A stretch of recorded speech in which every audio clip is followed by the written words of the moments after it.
नमस्कार दोस्तों, आपका स्वागत है फैंटेसी नॉवल ऑडियो बुक में। आज हम लेकर आए हैं एक रोमांचक और रहस्यमयी कहानी जो आपको कल्पना की एक नई दुनिया में ले जाएगी। शुरू करने से पहले एक महत्वपूर्ण सूचना। इस कहानी के सभी पात्र, स्थान, घटनाएं और नाम पूर्णतः काल्पनिक हैं। इनका किसी वास्तविक व्यक्ति, स्थान या घटना से कोई संबंध नहीं है। यदि कोई समानता पाई जाती है तो वह मात्र संयोग होगी। तो बिना किसी देरी के आइए शुरू करते हैं आज की शानदार कहानी। जुन क्यू स्तर के साधक की स्मृतियों में कई अत्यंत शक्तिशाली कौशल थे जो विभिन्न श्रेणियों से संबंधित थे। एक तलवारबाजी कौशल था जिसे मृत वृक्ष की तलवार कहा जाता था। इसकी शुद्ध ऊर्जा तबाही मचा देती थी। यह एक ऐसा कौशल था जिसका इस्तेमाल विशेष रूप से लोगों का संहार करने के लिए किया जाता था। इसमें एक बर्फ की शक्ति भी थी जो पूरी दुनिया को जमा देती थी। यह विरोधियों को उनकी शुद्ध ऊर्जा के साथ जमा देती थी। एक ऐसी चिकित्सा पद्धति थी जिससे मृतकों को जीवित किया जा सकता था। इस कौशल को जानने वाला साधक हाल ही में मृत व्यक्ति को जीवितों की दुनिया में वापस ला सकता था। इस कौशल में शुद्ध ऊर्जा को संघनित करके शरीर के सभी घावों को ठीक करना शामिल था।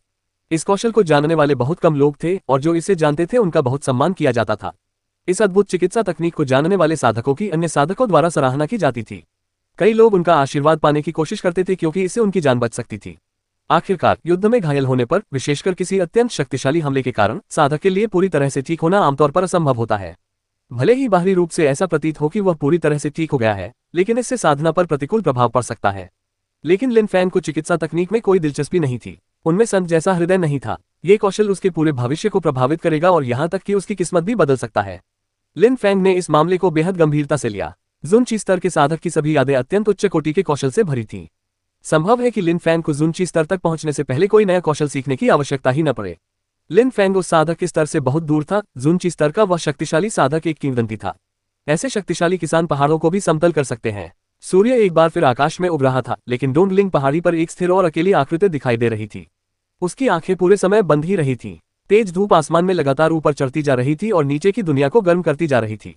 डोंगलिंग पहाड़ी की चोटी पर भी तापमान बढ़ता जा रहा था। चिलचिलाती धूप से बचने के लिए वहां कोई जगह नहीं थी। सूर्य की शक्ति तो स्पष्ट रूप से अविश्वसनीय थी। सूर्य का उदय और अस्त होना तय था। चाहे मनुष्य कितने भी बलवान क्यों न हो, वे सूर्य के उदय को रोक नहीं सकते थे। उसी क्षण लिन फैंग ने अपनी आंखें खोली और उसे अचानक एक एहसास हुआ। उसने अपना सिर उठाया और आकाश की ओर देखा। आश्चर्य की बात यह थी कि लिन फैंग सीधे आकाश में चमकते हुए सूरज को देख रहा था। ठीक है, तुम ही करोगे, लिन फैंग ने शांत भाव से कहा। कॉस्मोस बर्निंग सन। लिन फैंग चिलचिलाती धूप में अभ्यास कर सकेगा और सूर्य की शुद्ध ऊर्जा को अवशोषित कर सकेगा। फिर वह अपनी शक्ति का प्रयोग करके ब्रह्मांड को जला देगा। लिन फैंग ने अन्य कौशलों को भूलकर अपना मन बना लिया था। कॉस्मोस बर्निंग सन कौशल अत्यंत उच्च स्तर का नहीं था। यह निम्न स्तर का डी कौशल था, लेकिन इसे सुधारा जा सकता था। सूर्य की शुद्धची जितनी प्रबल होगी, आक्रमण उतना ही शक्तिशाली होगा। सूर्य की शुद्धची जितनी शक्तिशाली होगी, आक्रमण उतना ही क्रूर होगा। यदि कोई साधक इस तकनीक में अत्यंत उच्च स्तर तक महारत हासिल कर ले तो वह आकाश को ज्वालाओं के सागर में बदल सकता है। समय के साथ वह कौशल और भी शक्तिशाली होता गया, लेकिन उसका अभ्यास करने के लिए आवश्यक शर्तें पूरी करना बहुत मुश्किल था। सूर्य की शुद्ध ऊर्जा को अवशोषित करने से शरीर के अंदर लगातार तीव्र गर्मी उत्पन्न होती थी, जिसके लिए बहुत धैर्य और दृढ़ संकल्प की आवश्यकता होती थी। लेकिन लिन फैंग ने अपना मन बना लिया था और उसने जरा भी संकोच नहीं किया। वह तुरंत डोंगलिंग पहाड़ी की चोटी पर पालथी मारकर बैठ गया। उसने अपनी स्मृति में मौजूद निर्देशों के अनुसार कौशल का अभ्यास करना शुरू कर दिया। शुद्ध ऊर्जा उसके शरीर के चारों ओर घूम रही थी। सूर्य की रोशनी लिन फैंग के शरीर की ओर बढ़ रही थी। अचानक गर्म प्रकाश की कई किरणें उसकी ओर बढ़ने लगीं। तुरंत बाद उसने इन किरणों को अपने शरीर में समाहित कर लिया। कुछ ही समय बाद लिन फैंग का शरीर दमक उठा। ऐसा लग रहा था मानो उसका शरीर पानी के कुंड में बदल गया हो, जो आकाश से आने वाली सारी गर्म धूप को सोख रहा हो। सूर्य की एक निरंतर धारा उसके शरीर में प्रवेश कर रही थी और उसके भीतर की ऊर्जा में विलीन हो रही थी। उसके शरीर के भीतर की शुद्ध ऊर्जा तीव्र ताप से जलने लगी थी। उसी समय लिन फैंग का शरीर भीषण गर्मी सहन कर रहा था। झुलसा देने वाली धूप शुद्ध ऊर्जा के साथ मिलकर उसके मांस और मांसपेशियों में प्रवेश कर रही थी। कॉस्मोस बर्निंग सन एक ऐसी कला थी जिसके लिए सूर्य की रोशनी आवश्यक थी। इसलिए इस कला को सीखते और अभ्यास करते समय सूर्य जितना अधिक गर्म होता था, अभ्यास करना उतना ही बेहतर होता था। इसके अलावा जब बादल छाए होते थे, बारिश होती थी या रात होती थी, तब भी सूर्य की रोशनी मौजूद तो होती थी, लेकिन वह बहुत कमजोर होती थी। जब तक कोई साधक इस कला में अत्यंत निपुणता प्राप्त न कर ले, तब तक आसपास से सूर्य की रोशनी को लगातार आकर्षित करना और उसे शरीर में स्थिर रूप से प्रवाहित करना बहुत कठिन था। 2 दिन बीत गए। लिन फैंग ने डोंगलिंग पहाड़ी पर 3 दिन बिता दिए थे। 3 दिन बीतने का मतलब यह भी था कि डूबी के खिलाफ लिन फैंग की लड़ाई नजदीक थी। लिन फैंग ने अपनी आंखें खोली और सूर्य के समान ही चकाचौंध कर देने वाला एक तेजस्वी प्रकाश दिखाई दिया। इसके अलावा लिन फैंग के शरीर के चारों ओर उसकी शुद्ध ऊर्जा व्याप्त थी। इसमें पहले से ही सूर्य की रोशनी के छोटे छोटे अंश समाहित थे, इसलिए यह अद्भुत थी। कॉस्मोस बर्निंग सन। इसे पूरी तरह समझने में मुझे काफी समय लग गया, लिन फैंग ने सोचा। वह कौशल बेहद शक्तिशाली था। यह एक अद्भुत कौशल था, लेकिन लिन फैंग को फिर भी लगा कि इसे सीखने में बहुत समय लगा। वास्तव में लिन फैंग से ज्यादा तेजी से इसे कोई और नहीं सीख सकता था। वह बहुत तेज था। महज 2 दिनों में ही लिन फैंग की शुद्ध ऊर्जा ने काफी मात्रा में सूर्य की रोशनी को अवशोषित कर लिया था और अब वह निष्क्रिय रूप से सूर्य की शक्ति को अवशोषित करने में सक्षम था। लिन फैंग उठ खड़ा हुआ और सूरज की ओर देखा। वह बेहद चमकदार था। आखिरकार एक दिन लिन फैंग भी सूरज की तरह चमकदार हो जाएगा। आकाश और धरती को भी सूरज की शक्ति से डरना पड़ेगा। लिन फैंग का शरीर हरकत में आया और वह डोंगलिंग पहाड़ी से नीचे की ओर तेजी से दौड़ने लगा। पलक झपकते ही उसकी आकृति गायब हो गई और वह पहाड़ की तलहटी में प्रकट हुआ, सेलेस्टियल एकेडमी की ओर बढ़ता हुआ। लिन फैंग के जाने के बाद 2 आकृतियां डोंगलिंग पहाड़ी की चोटी पर दौड़कर पहुंची। वे ये देखने आए थे कि लिन फैंग कहां साधना कर रहे हैं। दोनों ने गहरी सांस ली और अचानक उनकी आंखों में आश्चर्य और विस्मय का भाव भर गया। उसने कौन सा कौशल सीखा? उनमें से एक ने विस्मय से धीमी आवाज में पूछा। जिस जगह लिन फैंग बैठा था वहां की जमीन झुलस गई थी और लपटें उठने लगी थी। निशान स्पष्ट और साफ था, साथ ही ऊर्जा भी अजीब थी। उसी क्षण डोंगलिंग पहाड़ी की चोटी से धुआं उठने लगा। लिन फैंग को इस बात का कोई अंदाजा नहीं था कि उसके जाने के बाद क्या हुआ। उसने उस जगह पर ध्यान नहीं दिया था जहां वह बैठा था और उसे ये भी पता नहीं चला कि वह जगह अब आग की चपेट में आ चुकी है। सेलेस्टियल अकादमी में विशाल और चौड़े सार्वजनिक चौक पर साधना टावर के बाहर बहुत से लोग पहले से ही इकट्ठा हो चुके थे और प्रतीक्षा कर रहे थे। भीड़ यह नहीं भूली थी कि लिन फैंग और डूबी के बीच मुकाबला उसी दिन होने वाला था। कुछ दिन पहले कियोगा बीलू ने डूबी को शानदार तरीके से हराया था। कियोगा बीलू अकादमी में शीर्ष स्थान पर पहुंच गई थी। हालांकि सेलेस्टियल अकादमी के सर्वश्रेष्ठ शिष्य रहे डूबी को कियोगा बीलुओं के हाथों अपनी करारी हार स्वीकार नहीं हुई, जिसने उन्हें एक सीढ़ी की तरह इस्तेमाल किया था। उन्होंने लिन फैंग से पूछा कि क्या उनकी हार उनकी आत्मा की कमजोरी के कारण हुई है, लेकिन लिन फैंग ने कहा कि यह आत्मा की कमजोरी से ज्यादा व्यक्ति की कमजोरी थी, जिससे डूबी क्रोधित हो गया। फिर उसने लिन फैंग का अपमान किया और उसे धमकी दी। इन सभी बातों के कारण ही यह चुनौती हुई। ये लिन फैंग और हेइमो की लड़ाई से मिलता जुलता था। लोगों ने उस समय पहली बार लिन फैंग को देखा था और उनकी बेफिक्री को महसूस किया था। अभी ज्यादा समय बीता ही नहीं था कि लिन फैंग अकादमी में काफी मशहूर हो गया था। हालांकि उसके प्रतिद्वंद्वी हेइमो जैसे लोग नहीं थे, जो अकादमी में सबसे निचले पायदान पर थे, बल्कि उसके प्रतिद्वंद्वी शीर्ष पर मौजूद लोग थे, जैसे कि डूबी, जो पहले ही जुबान क्यू स्तर तक पहुंच चुका था। लोग उस मुकाबले का बेसब्री से इंतजार कर रहे थे। ये निश्चित रूप से अविश्वसनीय होने वाला था। डूबी ने लिन फैंग को धमकी देते हुए कहा था कि एक हमले से बच जाने का मतलब यह नहीं है कि वह दूसरे हमले से भी बच जाएगा। इसका जवाब बहुत जल्द मिल जाएगा। आकाश में क्रूर और हिंसक तलवार जैसी ऊर्जा प्रकट हुई। यह अत्यंत तीव्र थी और इसने वातावरण में मौजूद हर चीज को अपनी चपेट में ले लिया था। उस तलवार जैसी ऊर्जा ने लोगों के दिलों में ऐसी ठंडक पैदा कर दी मानो उन्हें उसके सामने घुटने टेकने के लिए मजबूर किया जा रहा हो। भीड़ दूर तक टकटकी लगाए देख रही थी और उन्होंने देखा कि डूबी शुद्धची की तलवार पर सवार है। वह तलवार हवा में सीटी जैसी आवाजें निकाल रही थी और देखने में भव्य लग रही थी। उस समय डूबी उतना निराश नहीं दिख रहा था जितना कि कियोगा बीलुओं के खिलाफ लड़ाई के दौरान था। वह फिर से अभिमानी लग रहा था, लेकिन उसकी आंखों में नफरत भरी थी। वह लिन फैंग का इस्तेमाल अपने द्वारा झेली गई अपमान को मिटाने के लिए कर रहा था। वह अब अकादमी में सर्वश्रेष्ठ नहीं था, लेकिन इसका मतलब यह नहीं था कि उसे अपनी सारी प्रतिष्ठा और साख खोनी पड़ेगी। डूबी भीड़ के ऊपर आकाश में स्थित साधना टावर की ओर बढ़ रहा था। उसने भीड़ पर ठंडी निगाह डाली, ठंडी मुस्कान के साथ कहा, चूंकि वह अपना चेहरा दिखाने की हिम्मत नहीं कर रहा है, इसका मतलब है कि लिन फैंग शुरू से ही सिर्फ बड़ी बड़ी बातें करने वाला डरपोक है। लगता है मैंने उसे जरूरत से ज्यादा समझ लिया था और आज यहाँ आना मेरी गलती थी। भीड़ ने इधर उधर देखा और फिर सब फुसफुसाने लगे। लिन फैंग सचमुच नहीं आया था। क्या डूबी सही थी? क्या लिन फैंग सिर्फ एक काया था? पिछली बार उन्होंने कियोगा बीलुओं के खिलाफ लड़ाई नहीं लड़ी थी और अब भी वे डूबी के खिलाफ नहीं लड़ रहे थे। तुम्हारी साधना और कौशल की कमी निराशाजनक है, इसीलिए तो तुम कियोगा बीलुओं से हार गए। एक ऐसी आवाज ने वातावरण को स्तब्ध कर दिया जिससे वह दंग रह गया। उसने पीछे मुड़कर देखा तो साधना टावर के शिखर पर एक आकृति दिखाई दी। लिन फैंग स्पष्ट रूप से टावर के शिखर पर खड़ा था। ठंडी मुस्कान के साथ उसने कहा, मैं शुरुआत से ही यहाँ हूँ, लेकिन हैरानी की बात है कि तुम मेरी उपस्थिति को भी महसूस नहीं कर पाए। फिर भी तुम इतनी घमंडी बातें कहने की हिम्मत रखते हो। तुम्हें बस दिखावा करना पसंद है और कुछ नहीं। इसलिए रैंकिंग में पहला स्थान खोना कोई आश्चर्य की बात नहीं है। लिन फैंग साधना टावर के शिखर पर खड़ा था। लिन फैंग को डूबी से घृणा थी। डूबी का पद निश्चित रूप से उसके बोलने के तरीके से मेल खाता था और वह पद निश्चित रूप से प्रभावशाली था। लिन फैंग की आवाज में ऐसा लग रहा था जैसे वह डूबी को फटकार रहा हो। भीड़ और डूबी थोड़े हैरान थे। लिन फैंग पूरे समय साधना के शिखर पर था, यह देखकर आश्चर्य हुआ। भीड़ का उसे न देख पाना तो क्षम्य था, लेकिन डूबी का भी उसे न देख पाना आश्चर्यजनक था। हालांकि वह जुबान क्यू स्तर पर था, फिर भी ऐसा लग रहा था कि उसमें कई चीजों की कमी है। इसके अलावा लिन फैंग तो केवल लिंग क्यू स्तर का साधक था। डूबी के चेहरे पर भयानक भाव थे। उसने अपना सिर उठाया और लिन फैंग को घूर कर देखा। फिर उसने बर्फीले स्वर में कहा, घमंडी हो या ना हो, चलो लड़ते हैं। लिन फैंग ने ठंडी मुस्कान के साथ कहा। उसकी तलवार की ऊर्जा तीव्र और प्रचंड थी। अचानक लिन फैंग के पैरों के नीचे एक तलवार का भ्रम प्रकट हुआ और उसने उस तलवार का उपयोग करके आकाश में उड़ान भरी। वह तलवार संघनित शुद्धची से बनी थी। लिन फैंग शुद्धची को इतनी कुशलता से संघनित करने में सक्षम था। क्या ऐसा हो सकता है कि लिन फैंग ने जुवानची स्तर को पार कर लिया हो? भीड़ ने सोचा। संघनित शुद्धची से बनी वह तलवार लिंगची स्तर के साधक के बस की बात नहीं थी। भले ही लिन फैंग ने जुवानची स्तर को पार न किया हो, वह उससे बस एक कदम दूर था। वह पहले से ही लिंची स्तर के शिखर पर था। उस समय लिन फैंग और डूबी एक दूसरे को घूर रहे थे। उसी तरह डूबी भी एक तलवार पर खड़ी थी। वे दोनों आकाश में खड़े होकर तीव्र और प्रचंड ऊर्जा का उत्सर्जन कर रहे थे। लिंची स्तर का एक नन्हा सा साधक, बस इतना ही। और फिर भी तुम हमेशा बड़ी बड़ी बातें करने की हिम्मत करते हो। आज मैं दूसरा तलवार हमला करूंगा और तुम्हें समझ आ जाएगा कि तुम महज एक घमंडी मूर्ख हो, डूबी ने ठंडे और उदासीन स्वर में कहा। उसने अपना हाथ आकाश की ओर उठाया और हवा में व्याप्त शुद्ध ऊर्जा सीटी बजाती हुई सीधे उसकी हथेली में समा गई। उसने उस ऊर्जा को संघनित करके एक विशाल तलवार बना ली। वह इतनी मजबूत और तेज थी मानो अपने रास्ते में आने वाली किसी भी चीज को काट सकती हो। लिन फैंग आकाश में स्थिर खड़ा था। उसने तलवार भी नहीं निकाली थी। डूबी के होठों के कोने पर एक स्पष्ट व्यंग्यात्मक मुस्कान थी। वह सबको ये बताना चाहता था कि भले ही वह क्योगो बिलुओ से हार गया हो, कोई भी उसे अपमानित नहीं कर सकता। हारने पर भी कोई उसका तिरस्कार नहीं कर सकता। यह उसकी पहली हार थी और आखिरी भी। चीर डालो। उसकी भुजा तेजी से लिन फैंग की ओर बढ़ने लगी। विशालकाय तलवार वातावरण को चीरती हुई आगे बढ़ रही थी। हवा समुद्र के दो भागों में बंटने की तरह धीरे धीरे फट रही थी। लिन फैंग शांत और गंभीर दिख रहा था। वह बस अपनी ओर बढ़ती हुई विशालकाय तलवार को देख रहा था। जब तलवार उसके सिर के ठीक ऊपर आ पहुंची तो लिन फैंग हवा की तरह तेजी से हरकत में आ गया। बस एक हल्की सी हलचल हुई और लिन फैंग अपनी शुरुआती जगह से गायब हो गया। जमीन पर भी उसका कोई निशान नहीं था। जैसे ही तलवार ने वायुमंडल को चीरते हुए वार किया, चारों ओर सीटी की आवाज गूंज उठी।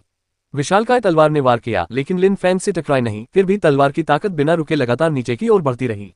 वह कितनी तेजी से बच निकला। जमीन पर मौजूद भीड़ अचरज से हौंफ रही थी, खासकर जब उन्होंने तलवार की जबरदस्त ऊर्जा को महसूस किया। वे इतने भयभीत थे कि सिर से पैर तक कांप रहे थे। कौवे लगातार उस ऊर्जा से बच रहे थे। धमाका। शुद्ध ची से बनी तलवार ने अपनी पूरी ताकत से जमीन पर प्रहार किया और जोरदार धमाका करते हुए धूल का बादल हवा में उठा दिया। जमीन पर एक विशाल और गहरी दरार दिखाई दी। लोग अपनी आंखों पर विश्वास नहीं कर पा रहे थे। हालांकि डूबी को खुद पर जरा भी गर्व नहीं था। उसका चेहरा बस अंतहीन शीतलता से भरा हुआ था। लिन फैंग ने उसके तलवार के हमले को इतनी आसानी से चकमा दे दिया था। वह तलवार पूरी तरह से बेकार साबित हुई। उसने लिन फैंग पर हमला किया था, लेकिन उसे छू भी नहीं पाया। क्या वह हमला व्यर्थ नहीं था? डूबी ने क्रोध से चिल्लाते हुए अपनी शुद्ध ऊर्जा को पुनः संघनित किया। एक तीव्र हवा उठी और फड़फड़ाहट की आवाजें उत्पन्न करते हुए वातावरण में फैल गई। ये बिजली की गति से चली। लिन फैंग का शरीर थोड़ा सा कांप उठा। कुछ क्षण पहले जब वह तलवार उसकी ओर बढ़ी थी तो उसने अपनी पृथ्वी समलन शक्ति के कारण उसे भांप लिया था। लिन फैंग की इंद्रियों से रेत का एक छोटा सा कण भी नहीं बच सकता था। साथ ही उसकी चपलता की तकनीकें भी अत्यंत विकसित थीं। जब तक प्रतिद्वंद्वी की गति बहुत तेज न हो जाए और लिन फैंग को बचने का पर्याप्त समय न मिले, तब तक प्रतिद्वंद्वी उसे छू भी नहीं पाएगा। इसके अलावा डूबी अपनी तलवार को और भी क्रूर बनाने के लिए शुद्धची का उपयोग कर रहा था, जिससे उसकी गति पर बहुत प्रभाव पड़ा। इसलिए वह लिन फैंग को छू भी नहीं सका। तुम्हारी बातें सुनने में तो बहुत अच्छी लगती हैं, लेकिन उनमें कोई दम नहीं है। क्या यही वो तलवार है जिस पर तुम्हें इतना गर्व है? क्या तुम्हें लगता है कि जीवन मरण की लड़ाई में तुम्हारा प्रतिद्वंदी चुपचाप खड़ा रहेगा ताकि तुम उस पर वार कर सको? अगर तुम मुझे छू भी नहीं सकते तो फिर इसे लड़ाई कैसे कहते हो? लिन फैंग ने डूबी का मजाक उड़ाते हुए ये कहा, जिससे डूबी और भी ज्यादा क्रोधित हो गया। भीड़ कांप रही थी। दरअसल युद्ध के दौरान साधक अनेक कौशलों का प्रयोग कर सकते थे और अलग अलग तरीकों से लड़ सकते थे। डूबी के पास एक ऐसी शक्ति थी जो अत्यंत शक्तिशाली थी और अन्य लोग उसकी शक्ति का सामना नहीं कर सकते थे। केवल एक ही विजेता और एक ही हारने वाला हो सकता था। यद्यपि उसकी तलवार अत्यंत क्रूर थी, यदि वह हमेशा अपने प्रतिद्वंद्वी को चूक जाती तो वह बेकार थी, बस एक घटिया तलवार थी। बेशक इसका एक कारण यह भी था कि लिन फैंग अपनी तीव्र इंद्रियों के कारण विशेष रूप से फुर्तीला था।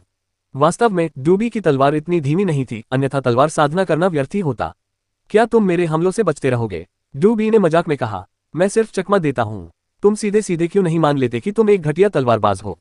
क्या तुम लड़ते समय कभी चकमा नहीं देते? ठीक है, देखते हैं कि तुम मेरे हमलों का डटकर सामना कर पाते हो या नहीं। लिन फैंग ने ठंडे और उदासीन स्वर में कहा। तुरंत बाद उसने अपना हाथ उठाया और वातावरण में मौजूद शुद्ध ऊर्जा घूमने लगी। युद्ध ऊर्जा के साथ साथ कुछ घातक ऊर्जा भी आकाश में फैल गई। लिन फैंग के हाथ में अनेक प्रकार की शुद्ध ची ऊर्जा से बनी एक तलवार प्रकट हुई। वह किसी घातक युद्ध देवता की तरह दिख रहा था। सूर्य की किरणें उसके शरीर की ओर बढ़ने लगी। जैसे ही तलवार सूर्य की रोशनी को अवशोषित करने लगी, उसके चारों ओर एक चकाचौंध भरी सुनहरी रोशनी घूमने लगी। वातावरण में भीषण गर्मी फैल गई और पूरे क्षेत्र पर उसका प्रभाव छा गया। कितना भयानक कौशल है! लोगों ने सिर उठाकर लिन फैंग के हाथ में तलवार को देखा। वह सूर्य के समान चमकदार थी और इतनी तेज थी कि उनकी आंखें चौंधिया गईं। युद्ध ऊर्जा भी चकाचौंध भरी और प्रज्वलित थी, लेकिन उसकी झुलसा देने वाली रोशनी आंखों के लिए और भी कष्टदायक थी। लिन फैंग ने एक कदम आगे बढ़ाया और उसकी तलवार की ऊर्जा वातावरण में फैल गई। यह ऊर्जा अत्यंत हिंसक थी और हवा को चीरती हुई आगे बढ़ी। डूबी, उस दिन मैंने तुम्हारे पहले तलवार के हमले को झेल लिया था। उसके बाद तुम घमंडी हो गए और कहने लगे कि मैं तुम्हारे सिर्फ एक ही हमले को झेल सकता हूँ। मुझे समझ नहीं आता कि तुम्हें ऐसे घमंडी शब्द कहने का अधिकार किसने दिया। तुम जुआनची स्तर के साधक हो और फिर भी तुम अपनी तलवार से मुझ तक नहीं पहुंच पाए, जबकि मैं सिर्फ लिंची स्तर पर हूं। हैरानी की बात है कि तुम्हें ऐसी बेहूदगी भरी बातें कहने में जरा भी शर्म नहीं आती। मैं तुम्हारी इस बेशर्मी की सच में तारीफ करता हूं। लिन फैंग एक बार फिर आगे बढ़ा और उसकी तीव्र एवं प्रचंड तलवार की ऊर्जा ने वातावरण पर प्रहार किया। उसकी ऊर्जा हर गुजरते पल के साथ और भी क्रूर होती जा रही थी। उसी क्षण डूबी ने एक अत्यंत तीव्र और दमनकारी ऊर्जा का एहसास किया, मानो उसका शरीर टुकड़े टुकड़े हो जाएगा। उसने थोड़ा सा भौहें सिकुड़ी और अचानक उसे यह एहसास हुआ कि लिन फैंग की तलवार उसकी अपनी तलवार से जरा भी कमजोर नहीं थी। तुम कमजोर हो और फिर भी खुद को प्रतिभाशाली साधक समझते हो। तुम्हारी इस सोच से कोई तरक्की नहीं हो सकती। कियोगा भी लुओ से हारना स्वाभाविक था, लेकिन सबसे बेशर्मी की बात तुमने ये की कि मेरी सलाह को ठुकरा दिया और उसे अपमान समझा, जबकि मेरी सलाह मानने से तुम्हें बहुत फायदा हो सकता था। दरअसल कियोगा भी लुओ से मिली हार के अपमान के कारण ही तुमने अपना गुस्सा मुझ पर निकाला। साधना के मार्ग पर तुम्हारा दृढ़ संकल्प टूट चुका है। तुम्हें प्रतिभाशाली माना जाता है, लेकिन ये उपाधि तुम्हें बिल्कुल भी नहीं मिली है। लिन फैंग ने कहा। ये शब्द डूबी के दिल पर गहरा असर डाल गए। वाकई वो कियोगा भी लुओ से हार गया था और उस हार से उसे बहुत दुख हुआ था। इसलिए जब उसने लिन फैंग की बात सुनी तो वो गुस्से से भर गया। उसे जान से मारने की इच्छा हुई और उसे धमकी भी दी। डूबी की ऊर्जा दिन ब दिन कमजोर होती जा रही थी। जब भीड़ ने ये देखा तो वे आश्चर्यचकित रह गए। लिन फैंग की ऊर्जा दिन ब दिन बढ़ती जा रही थी, जबकि लिन फैंग के शब्दों के कारण डूबी का हौसला पस्त होता जा रहा था। डूबी, अगर तुम मुझसे कुछ साबित करना चाहते हो तो मैं तुम्हें दिखा दूंगी कि सेलेस्टियल अकादमी के तथाकथित सर्वश्रेष्ठ शिष्य की यह प्रतिष्ठा निराधार है। तुम महज एक तुच्छ साधक हो जिसने उच्च स्तरों तक पहुंचने के लिए जरूरत से ज्यादा मेहनत की है, इससे ज्यादा कुछ नहीं। लिन फैंग आसमान में उछला और उसने तलवार की घातक ऊर्जा की अविश्वसनीय मात्रा छोड़ी। उसकी तलवार आसमान को चीरती हुई चमकती हुई डूबी के करीब पहुंची। डूबी ने अपना सिर उठाया और लिन फैंग की तलवार देखी, जो इतनी चकाचौंध भरी थी कि मानो सूर्य को देखना ही चकाचौंध हो रहा हो। वह सचमुच एक छोटे सूर्य जैसी लग रही थी, इतनी तेज कि वह अपनी आंखें खुली नहीं रख पा रहा था और इसलिए लिन फैंग को देख भी नहीं पा रहा था। आहे! डूबी चिल्लाया। उसका हाथ एक तलवार में बदल गया और उसने हवा में वार किया। एक बार फिर उसका हमला अपने लक्ष्य से चूक गया। पियर्स, जिस क्षण डूबी ने अपना तलवार से हमला किया उसी समय लिन फैंग ने भी हमला कर दिया। उसकी तलवार आसमान को चीरती हुई निकली। वह बेहद तेज थी और उसमें झुलसा देने वाली गर्म धूप समाई हुई थी। भीड़ अचंभित थी। जलने की गंध पूरे वातावरण में फैल गई। उस तलवार ने वायुमंडल को भेद दिया था और ऐसा लग रहा था मानो सौर ज्वालाएं स्वयं वायुमंडल को जला रही हो। उस चमकदार तलवार ने वातावरण में आग लगा दी और आकाश में लपटों की एक लंबी लकीर दिखाई दी। यह अविश्वसनीय लग रहा था। इसके अलावा उसी समय डूबी की तलवार उस चकाचौंध भरी रोशनी में धीरे धीरे गायब हो रही थी। भीड़ में मौजूद लोग मुंह खोले खड़े रह गए और उनकी सांसें थम गईं। वे बस उस चमकदार तलवार को ही घूर रहे थे। लिंगची स्तर के साधक लिन फैंग द्वारा इस प्रकार का तलवार से हमला किया जाना आश्चर्यजनक था। अचानक उन्हें समझ आ गया कि डूबी लिन फैंग का मुकाबला नहीं कर सकता। उस तलवार के नीचे पीड़ा से भरी एक भयानक चीख हवा में गूंज उठी। ये दिल दहला देने वाला था। वह भयानक चीख स्पष्ट रूप से डूबी की थी। भीड़ ने उस बेहद अभिमानी युवक डूबी को धीरे धीरे आसमान से गिरते हुए देखा। इसके अलावा उसका शरीर लपटों से घिरा हुआ था। तलवार के उस हमले ने उसे आग लगा दी थी। डूबी के शरीर से अब कोई भुजा नहीं जुड़ी थी। वह अब कभी भी अपनी तलवार का इस्तेमाल नहीं कर पाएगा। आहे! डूबी ने गुस्से से चिल्लाते हुए लिन फैंग को घृणा भरी निगाहों से देखा। तुम कहते हो कि मैं तुम्हारे दूसरे तलवार के हमले को सहन नहीं कर सकता, लेकिन मैंने तो पहले ही हमले में तुम्हारी बांह काट दी। इसके लिए तुम खुद ही जिम्मेदार हो, लिन फैंग ने ठंडे लहजे में कहा। डूबी की ओर देखते हुए उसने कहा, मैं तुम्हें नहीं मारूंगा। तुम यहाँ सबको ये साबित करने आए थे कि तुम कितने बलवान और शक्तिशाली हो, लेकिन तुम्हारी यह बांह तुम्हारे असहनीय अहंकार और मुझे धमकाने की कीमत है। डूबी को कियोगा भी लुओ ने हरा दिया था और वह लिन फैंग का इस्तेमाल करके अपनी प्रतिष्ठा वापस पाना चाहता था। किसी ने कभी सोचा भी नहीं था कि इस चक्कर में उसे अपना हाथ गंवाना पड़ेगा। डूबी अब सेलेस्टियल अकादमी का सर्वश्रेष्ठ शिष्य नहीं था, बल्कि वह दूसरा सर्वश्रेष्ठ शिष्य भी नहीं था। लिन फैंग ने उसे आसानी से हरा दिया था और वह आसानी से उसकी जान ले सकता था। कियोंग बी लुओ और लिन फैंग अविश्वसनीय प्रतिभाशाली थे। एकमात्र सवाल लिन फैंग और कियोगा बी लुओ के बीच था, इनमें से सबसे शक्तिशाली कौन था। प्रारंभ में सभी लोग कियोगा बी लुओ को सेलेस्टियल अकादमी में सबसे शक्तिशाली मानते थे। इसका कारण ये था कि कोई भी, यहाँ तक कि डूबी भी, उसका मुकाबला नहीं कर सकता था। हालांकि उस दिन की लड़ाई ने उन्हें यह दिखा दिया कि रैंकिंग में शीर्ष पर होने का मतलब यह नहीं है कि वे सबसे शक्तिशाली हैं, और यह भी कि तैयार होने से पहले ही उच्च साधना स्तर प्राप्त करने से साधक की युद्ध शक्ति में वृद्धि नहीं होती है। अकादमी के सर्वोत्कृष्ट शिष्य रहे डूबी 2 युद्ध हार चुके थे। इसके अलावा लिन फैंग ने उनकी बची हुई भुजा भी काट दी थी, जिससे वे पूरी तरह से बांझ हो गए थे। फिर भी लिन फैंग ने उन पर दया दिखाई और उनकी जान बख्श दी। जैसा कि उम्मीद थी, ये तो प्रतिभाओं का युग है, भीड़ में मौजूद लोगों ने आह भरते हुए कहा। हर छिपी हुई प्रतिभा अब अपनी शक्ति प्रकट करने लगी थी। लिन फैंग और कियोगा बी लुओ दोनों ही ऐसे लोगों के अच्छे उदाहरण थे जिनके पास अनुमान से कहीं अधिक शक्ति थी। हालांकि तथाकथित प्रतिभाशाली लोग जिन्होंने प्रगति नहीं की और अपना सब कुछ नहीं दिया, उनका पतन निश्चित था। उदाहरण के लिए डूबी ने अपनी प्रतिष्ठा खो दी और अपना आखिरी बचा हुआ हाथ भी गंवा दिया। प्रतिभावान होना एक निरंतर संघर्ष था। यदि प्रतिभाशाली लोग आगे बढ़ सकते थे तो अन्य का पतन निश्चित था। उदाहरण के लिए ज़ुयू में कौन जानता था कि अगले वर्ष भी 8 उच्च अधिकारी वही रहेंगे या नहीं। कौन प्रतिभाशाली लोगों में भी सबसे प्रतिभाशाली बनेगा। किसके पास जनता को चौंकाने की क्षमता थी। दफा हो जाओ, लिन फैंग ने डूबी से कहा, जिससे डूबी के चेहरे के भाव एकदम सख्त हो गए। उसके होठों के कोने पर बनी मुस्कान से ऐसा लग रहा था मानो वह खुद को हास्यास्पद समझ रहा हो। उसे लगता था कि वह बेहद ताकतवर है, कि लिन फैंग उसके सामने एक कीड़े के समान है। लेकिन उस क्षण लिन फैंग पूरी स्थिति पर हावी था और उससे ऐसे बात कर रहा था मानो अब उसका कोई महत्व ही न हो।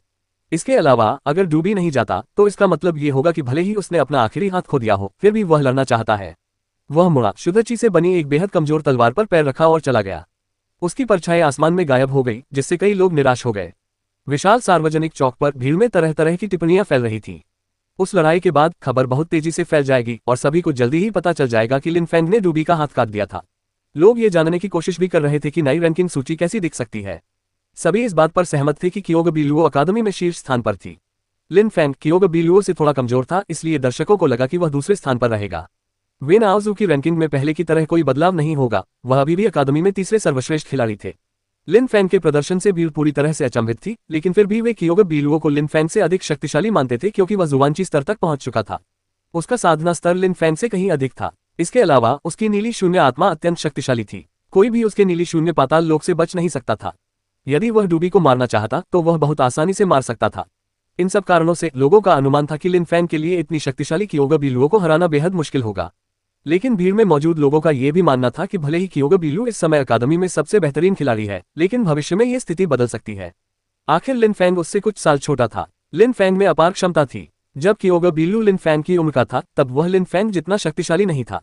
क्योगबिलु बेहद शक्तिशाली थी और अकादमी में सर्वश्रेष्ठ थी। लिन फैंग में असाधारण रूप से उच्च प्राकृतिक क्षमताएं थीं और उनमें भविष्य की अपार संभावनाएं थीं। हालांकि क्षमता के आधार पर किसी साधक की शक्ति का निर्धारण नहीं किया जा सकता था। उदाहरण के लिए क्योगबिलुओ ने शुवांची स्तर को पार करने के तुरंत बाद डूबी को चुनौती दी और आसानी से उसे हरा दिया। इस प्रकार वह अकादमी में सर्वश्रेष्ठ बन गया। ऐसा लगता था कि शुवांची स्तर को पार करने के बाद क्योगबिलुओ पूरी तरह से एक अलग व्यक्ति बन गया था। हालांकि लिन फैंग में भी उच्च क्षमता है, क्या वह भविष्य में क्योगबिलुओ के समान मार्ग का अनुसरण करेगा? भविष्य का अनुमान कोई नहीं लगा सकता। अगर क्योगबिलुओ लिन फैंग से लड़ पाती तो ये सबसे अच्छा होता, अकादमी के लोगों ने सोचा। वे सोच रहे थे कि अतीत में जब क्योगबिलुओ के जाने के तुरंत बाद लिन फैंग बाहर आया था तो ये कितना दुखद था। अगर उन दोनों के बीच लड़ाई होती तो क्या वह एक रोमांचक मुकाबला नहीं होता? क्योगबिलुओ को भीड़ में फैल रही अफवाहों की कोई जानकारी नहीं थी। डूबी को हराने और अकादमी में सर्वोच्च रैंक का शिष्य बनने के बाद उसने कुछ दिनों के लिए एकांतवास किया था ताकि जुवांची परत में प्रवेश करने से प्राप्त शक्ति को मजबूत और सुदृढ़ कर सके। उस समय वह अभी अभी बाहर आया था और सार्वजनिक चौक से गुजर रहा था। उसने लोगों की बातें और कानाफूसी सुनी और जाना कि लिन फैंग ने भी डूबी को हरा दिया है, और इतना ही नहीं, उसने डूबी का आखिरी हाथ भी काट दिया है, जिससे वह तलवार चलाने में असमर्थ हो गया है। उस समय हर कोई क्योगबिलुओ की तुलना लिन फैंग से कर रहा था। क्योगबिलु भीड़ में चुपचाप चल रहा था, जिससे उसके और दूसरों के बीच शक्ति का अंतर स्पष्ट हो रहा था। फिर उसने अपनी बांस की टोपी उतार दी और उसके चेहरे पर एक अजीब सी मुस्कान आ गई। लिन फैंग तो बड़ा ही मजेदार है। वह तो सिर्फ लिंची स्तर का एक कमजोर साधक है। क्या वह सचमुच आसमान को उलट सकता है? क्योगबिलुओ ने उपहास करते हुए कहा। फिर उसने ठंडी मुस्कान के साथ कहा, डूबी सचमुच निकम्मा है, वह तो लिंची स्तर के साधक से भी मुकाबला नहीं कर सकता। अगर मुझे ये पता होता तो मैं उसकी साधना शक्ति को कम कर देता ताकि वह दोबारा ऐसी मूर्खता न करे। जब आसपास के लोगों ने उसकी बातें सुनी तो वे मुड़कर उसकी ओर देखने लगे। वे आश्चर्यचकित हुए बिना नहीं रह सके। क्योगबिलुओ। हैरानी की बात यह है कि यह क्योगबिलुओ था। कुछ लोग हैरानी से हौंफ रहे थे। देखते ही देखते और भी लोग मुड़कर उसकी ओर देखने लगे। क्योगबिलु सचमुच वहां थी। क्योगबिलुओ ने अत्यंत अभिमानपूर्ण भाव से भीड़ पर एक नजर डाली। हजारों लोगों द्वारा देखे जाने और पूजे जाने का एहसास उसे बेहद अच्छा लग रहा था। उसे बस खुद को प्रकट करना था और वह सबका ध्यान अपनी ओर खींच सकता था। लिन फैंग कभी भी उसकी शान को छीन नहीं पाएगा। वह उतना करिश्माई नहीं था। लगता है उस दिन जब लिन फैंग और मेरे बीच लड़ाई नहीं हुई थी, आप सबने कुछ गलत समझ लिया है। चूंकि आप लिन फैंग और मेरी तुलना करना चाहते हैं तो मैं आपको दिखा दूंगी कि लिन फैंग और मेरे बीच अकादमी का असली प्रतिभाशाली कौन है। मैं चाहती हूं कि हर कोई यह स्पष्ट रूप से समझ ले कि लिन फैंग, जिसे आप प्रतिभाशाली बताते हैं, मेरे सामने डूबी की तरह ही बेकार है, क्योगबिलु ने बेहद घमंडी लहजे में कहा। इसके तुरंत बाद उसकी परछाई आसमान में कौंधी और तेजी से गुजर गई, जिससे लोग कांप उठे। उनकी आंखें चमक रही थीं। क्योगबिलु की बातों से ऐसा लग रहा था कि वह लिन फैंग से लड़ना चाहता है। वह लिन फैंग को कुचलकर अकादमी का इकलौता प्रतिभाशाली बनना चाहता है। वह शीर्ष पर अकेला रहना चाहता है। लिन फैंग को भी अकादमी के अंदर क्या चल रहा था इसकी जानकारी नहीं थी। हाल ही में शाही शहर में एक अद्भुत घटना घटी थी। शहर के पूर्वी हिस्से में डोंगलिंग हिल नाम की एक पहाड़ी थी। ऐसा लग रहा था मानो उस इलाके में, खासकर पहाड़ी की चोटी पर, सूरज की रोशनी सामान्य से कहीं अधिक पड़ रही हो। वहां सूर्यास्त देखने जाना बेहद सुखद था क्योंकि तापमान अन्य स्थानों की तुलना में आश्चर्यजनक रूप से काफी अच्छा था। उस समय डोंगलिंग पहाड़ी की चोटी पर वातावरण में गर्माहट नहीं थी, बल्कि लपटें चारों ओर फैल रही थीं। ये लपटें आक्रामक और भयंकर थीं। ये लपटें अविश्वसनीय रूप से भयानक और अदम्य थीं। डोंगलिंग पहाड़ी के आसपास कई लोग अचंभित थे। आश्चर्यजनक रूप से वहां आग लगी हुई थी। वे सोच रहे थे कि किस प्रकार के शक्तिशाली अग्नि साधक ने ऐसी आग लगाई होगी, या शायद ये दो अत्यंत शक्तिशाली साधकों के बीच युद्ध के दौरान लगी हो। यह संभव है कि उन्होंने शुद्धची से कुछ ज्वालाएं उत्पन्न की हो जिससे डोंगलिंग पहाड़ी में आग लग गई हो। इसके अलावा आग लगने का कारण चाहे जो भी हो, साधना शक्ति निश्चित रूप से बहुत अधिक रही होगी, क्योंकि इस समय जमीन और वातावरण स्वयं आग की लपटों में घिर रहे थे। हालांकि किसी ने ध्यान नहीं दिया कि जब आग की लपटें उठी तो पसीने से तरबतर एक व्यक्ति थका हुआ सा लग रहा था। वह व्यक्ति दूर जा रहा था और डोंगलिंग पहाड़ी को पीछे छोड़ते हुए उसने पीछे की आग की ओर मुड़कर भी नहीं देखा। लिन फैंग धीरे धीरे उस महल की ओर बढ़ रहा था जहां सेलेस्टियल अकादमी के सैन्य छात्र रहते थे। उस समय उसके बाल बेहद बिखरे हुए थे और उसके कपड़ों पर गहरे दाग लगे हुए थे। लंबे समय तक भीषण गर्मी में बैठे रहने के कारण उससे दुर्गंध भी आ रही थी। यही वजह थी कि लोग उसकी इस हालत में उसके पास जाने से कतरा रहे थे। लेकिन लिन फैंग की आंखें पहले की तरह ही दमक रही थीं और उनमें अब भी वही गहन अथाह भाव झलक रहा था। लिन फैंग, एक उत्साह से भरी आवाज सुनाई दी। लिन फैंग ने अपना सिर उठाया और देखा कि एक मुस्कुराता हुआ आदमी उसकी ओर आ रहा है। क्या कोई समस्या है? लिन फैंग ने पूछा। उसे याद नहीं था कि वह उस आदमी से पहले कभी मिला था। वह उसे जानता ही नहीं था। नहीं, मैंने तो बस सोचा कि हम साधना के बारे में बात कर सकते हैं। आप साधना कैसे करते हैं? आप इतने छोटे होकर भी इतने शक्तिशाली कैसे हो सकते हैं? उस व्यक्ति ने मुस्कुराते हुए पूछा। लिन फैंग ने थोड़ा भौहें चढ़ाई लेकिन तुरंत मुस्कुरा दिया। मैं बस अपनी आंखें बंद कर लेता हूं, लिन फैंग ने मुस्कुराते हुए कहा। उस आदमी की आंखों में चमक आ गई। उसे समझ नहीं आया कि लिन फैंग का क्या मतलब था। मैं अपनी आंखें बंद कर लेता हूं, साधना करते समय यही मेरी रणनीति होती है, लिन फैंग ने पहले जैसी ही गर्मजोशी और दोस्ताना मुस्कान के साथ कहा। वह व्यक्ति कुछ पल के लिए सोच में डूबा हुआ सा लग रहा था, लेकिन तुरंत बाद उसने सिर हिलाया, मुस्कुराया और कहा, ठीक है। जब उनकी बात समाप्त हो गई तो उन्होंने धीरे से अपनी आंखें बंद कर ली। लेकिन जैसे ही उसने अपनी आंखें बंद की, एक तेज सीटी की आवाज उसके कानों में गूंज उठी। आंखें बंद किए हुए वह व्यक्ति अचानक जोर से पीछे की ओर भागा। उसके शरीर में एक विशाल शुद्ध ऊर्जा प्रवाहित हो रही थी।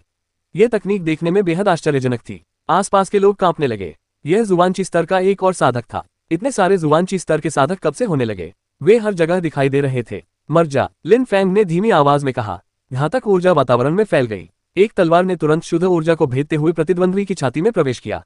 उस आदमी ने अपनी आंखें खोली। वह खाली निगाहों से लिन फैंग को घूर रहा था। उसे अपनी आंखों पर विश्वास नहीं हो रहा था। तुम्हें कैसे पता चला? भारी आवाज में उस आदमी ने पूछा। उसके घाव से लगातार गहरा लाल खून बह रहा था। तुमने मुझसे सलाह मांगी थी, लेकिन शुरू से अंत तक तुमने ध्यान नहीं दिया और बस अपने चेहरे पर वही बनावटी मुस्कान बनाए रखी। क्या तुम्हें नहीं लगता कि यह बेहद अजीब लग रहा था? लिन फैंग ने ठंडे और उदासीन स्वर में अभी भी कटार पकड़े हुए कहा। अगर वह व्यक्ति सचमुच लिन फैंग का अनुयायी होता तो वह कुछ उत्साह या उलझन जरूर दिखाता, कम से कम कुछ भावना तो जरूर प्रकट करता। इसके विपरीत उस व्यक्ति के चेहरे पर बनावटी मुस्कान थी और उसकी भावनाओं में जरा भी बदलाव नहीं आया। क्या तुम मेरे चेहरे के हाव भाव जैसी तुच्छ चीज पर भरोसा करके मुझे मार डालोगे? उस आदमी ने कहा, जिसे पहले की तरह इस बात पर यकीन नहीं हो रहा था। बिल्कुल नहीं, तुम्हारी मुस्कान सचमुच बेहद बनावटी लग रही थी, लेकिन जब हम बात कर रहे थे तभी कुछ घातक ऊर्जा ने पीछे से मुझ पर हमला किया। पहले तो वह बहुत अच्छी तरह से छिपी हुई थी, लेकिन थोड़ी सी चूक होने पर उसने घातक ऊर्जा छोड़ दी, जिससे कम से कम मुझे तुम्हें मारने का एक कारण मिल गया, लिन फैंग ने बर्फीली आवाज में कहा। जैसे ही उसने बात खत्म की, पलक झपकते ही उसके शरीर के चारों ओर एक क्रूर और दमनकारी ऊर्जा प्रकट हो गई। लिन फैंग की तलवार थोड़ी सी हिली और उसने प्रचंड अग्नि ऊर्जा से प्रतिद्वंद्वी के महत्वपूर्ण अंगों और रक्तवाहिकाओं पर हमला किया। उसी समय वह अचानक मुड़ गया। एक भाला, जो देखने में एक लंबे अजगर जैसा लग रहा था, उसकी ओर तेजी से बढ़ रहा था। यह जुबान क्यू स्तर का एक अन्य साधक था। लिन फैंग सोच रहा था कि जुबानची स्तर के साधक उसे फंसाने के लिए समूहों में क्यों आते रहते हैं। जब उसने अभी लिंगची स्तर को पार किया था तब वह जुबानची स्तर के साधकों को भगवान के समान मानता था। उसे तो जुबानची स्तर के साधकों से मिलने का अवसर भी बहुत कम मिला था। जुबानची स्तर को पार करने के बाद शायद उसे उनमें से और भी अधिक लोगों से मिलने का मौका मिलेगा। तुम एक हत्यारे हो और तुम अपनी घातक ऊर्जा को भी नियंत्रित नहीं कर सकते। एक हत्यारे के रूप में तुम्हारा हमेशा असफल रहना तय है। अपने हत्यारे का जायजा लेते हुए लिन फैंग अचानक पीछे हट गया। उसके द्वारा थोड़ी मात्रा में घातक ऊर्जा छोड़ने के कारण ही लिन फैंग को समझ आया था कि क्या हो रहा है, अन्यथा वह तुरंत हमला नहीं करता। अगर उसने पहले हमला न किया होता तो विरोधी अपना जाल बिछाने की कोशिश कर सकता था। एक जुबानची स्तर का साधक सामने से हमला कर रहा था जबकि दूसरा पीछे से उस पर हमला कर रहा था। ऐसे में लिन फैंग के लिए स्थिति घातक हो सकती थी। लेकिन ये दोनों साधक केवल जुबान क्यूई की पहली परत तक ही पहुंचे थे, इसलिए मूल रूप से लिन फैंग को इसकी ज्यादा परवाह नहीं थी। जब उस हत्यारे ने देखा कि एक हमला काफी नहीं था और वह लिन फैंग को छू भी नहीं पाया, तो शुद्धची से बना भला गायब हो गया। वह मुड़ा और पीछे हटने लगा। हत्यारों को प्रशिक्षित किया जाता था, लेकिन वे आमने सामने की लड़ाई में माहिर नहीं होते थे। अगर उनके अचानक हमले नाकाम हो जाते तो वे पीछे हटकर दोबारा कोशिश करते। ये हत्यारों के नियमों में से एक था। अगर हत्यारा वहीं रुका रहता और लिन फैंग को मारने में कामयाब नहीं होता तो इससे ताकतवर छात्रों का ध्यान उसकी ओर आकर्षित हो जाता। क्या तुम जाना चाहते हो? लिन फैंग ने मुस्कुराते हुए कहा। लिन फैंग ने एक कदम बढ़ाया और तेजी से आगे बढ़ा। उसके हाथ में शुद्धची से बनी एक तलवार प्रकट हुई जिसने वातावरण को भेद दिया। रुको, लिन फैंग ने क्रोध से चिल्लाया। उसकी तलवार से एक प्रखर शुद्ध ऊर्जा निकल रही थी जो प्रतिद्वंद्वी की ओर बढ़ रही थी। उस व्यक्ति को अपनी ओर बढ़ती हुई शक्तिशाली तलवार की ऊर्जा का आभास हो गया। उसका चेहरा एकदम सख्त हो गया, फिर वह मुड़ा और लिन फैंग की तलवार को रोकने के लिए उसने अत्यंत शक्तिशाली शुद्ध ऊर्जा छोड़ी। हालांकि शुद्ध ची तुरंत बह गई और वातावरण में बिखर गई, लेकिन उस व्यक्ति ने लिन फैंग के हमले की शक्ति का उपयोग करके अपने शरीर को लिन फैंग से और दूर धकेल दिया। मर जा, लिन फैंग ने क्रोध से चिल्लाया। लिन फैंग की तलवार हत्यारे की ओर बढ़ी और उसकी रोशनी सूर्य के समान चकाचौंध कर देने वाली थी। अगर दूसरे लोग लिन फैंग की तलवार देख पाते तो उन्हें ऐसा लगता मानो वे सीधे सूर्य को देख रहे हों। उस हत्यारे के चेहरे के भाव एकदम बदल गए। उसने हमले को रोकने के लिए और अधिक शुद्ध ची ऊर्जा एकत्रित करने की कोशिश की, लेकिन लिन फैंग की चमकदार तलवार पलक झपकते ही उस हत्यारे तक पहुंच गई और अपने रास्ते में आने वाली हर चीज को नष्ट कर दिया। एक बार लिन फैंग क्रोधित हो जाए तो उसे कोई नहीं रोक सकता। पसश, जैसे ही चमकती तलवार ने हत्यारे पर प्रहार किया, वातावरण में खून की लपटें फैल गईं। वह तलवार से मारा तो गया, लेकिन जैसे ही तलवार ने अपने प्रतिद्वंद्वी को भेदा, उसके शरीर में आग लग गई। लपटें तेजी से आकाश में उठी। पल भर में वह हत्यारा हवा में राख के सिवा कुछ नहीं बचा। लिन फैंग के हमले में न केवल सूर्य के समान चकाचौंध भरी रोशनी थी, बल्कि उसमें सूर्य की झुलसा देने वाली गर्मी भी समाहित थी, जो किसी भी चीज को जला सकती थी। तलवार का कितना भयानक हमला था, वहां जमा हुए लोगों ने सोचा। लिन फैंग बेहद शक्तिशाली था। जुआनची स्तर के साधक भी लिन फैंग के एक हमले का सामना नहीं कर सकते थे। सपने में भी भीड़ ने ऐसे दृश्य की कल्पना नहीं की थी। उनकी नजर में जुआनची स्तर के साधक देवताओं के समान थे और एक दिन उनके जैसा बनने का उनका सपना था, लेकिन लिन फैंग ने उनके इस विश्वास को झकझोर दिया। तलवार के एक ही वार से जुआनची स्तर के साधकों को पराजित करना संभव हो गया था। बहुत ही कम समय में जुआनक्यू स्तर के 2 हत्यारों ने लिन फैंग को मारने की कोशिश की और दोनों ही मारे गए। उन्हें पलटवार करने का मौका भी नहीं मिला, उन्हें मौके पर ही मार डाला गया। लिन फैंग की हत्या करने की कोशिश करने के लिए उन्हें मार दिया गया। जब लिन फैंग ने जलते हुए शव को देखा, तब भी उसका चेहरा ठंडा और उदासीन था। वह अभी भी थोड़ी मात्रा में घातक ऊर्जा उत्सर्जित कर रहा था। पिछली बार उन पर जुआनची स्तर के 2 साधकों ने घात लगाकर हमला किया था, लेकिन वे बुरी तरह घायल हो गए थे। उन्हें ठीक होने में कुछ दिन लग गए थे। इसके कुछ ही समय बाद जुआनची स्तर के 2 साधक उसी रणनीति का इस्तेमाल करते हुए फिर से प्रकट हुए। कुछ बेहद ऊंचे सामाजिक रुतबे वाले लोगों को छोड़कर लिन फैंग को इस बात का कोई अंदाजा नहीं था कि इतने सारे जुआनक्यू स्तर के साधकों को उसे मारने के लिए कौन भेज सकता है। यू तियानशिन, लिन फैंग ने अपने चेहरे पर जानलेवा भाव लिए फुसफुसाया। इस पूरे मामले की शुरुआत करने वालों और मूल हत्या के प्रयास में मदद करने वालों में से एक यू तियानशिन भी था। बस इतना ही काफी था। लिन फैंग मुड़ा और चलने लगा। वह महल में दाखिल हुआ और अपने रहने के कमरे में वापस चला गया। जब यीजू ने लिन फैंग को देखा तो वह आश्चर्यचकित रह गई। उस समय लिन फैंग काफी परेशान लग रहा था और उससे धुएं की गंध भी आ रही थी।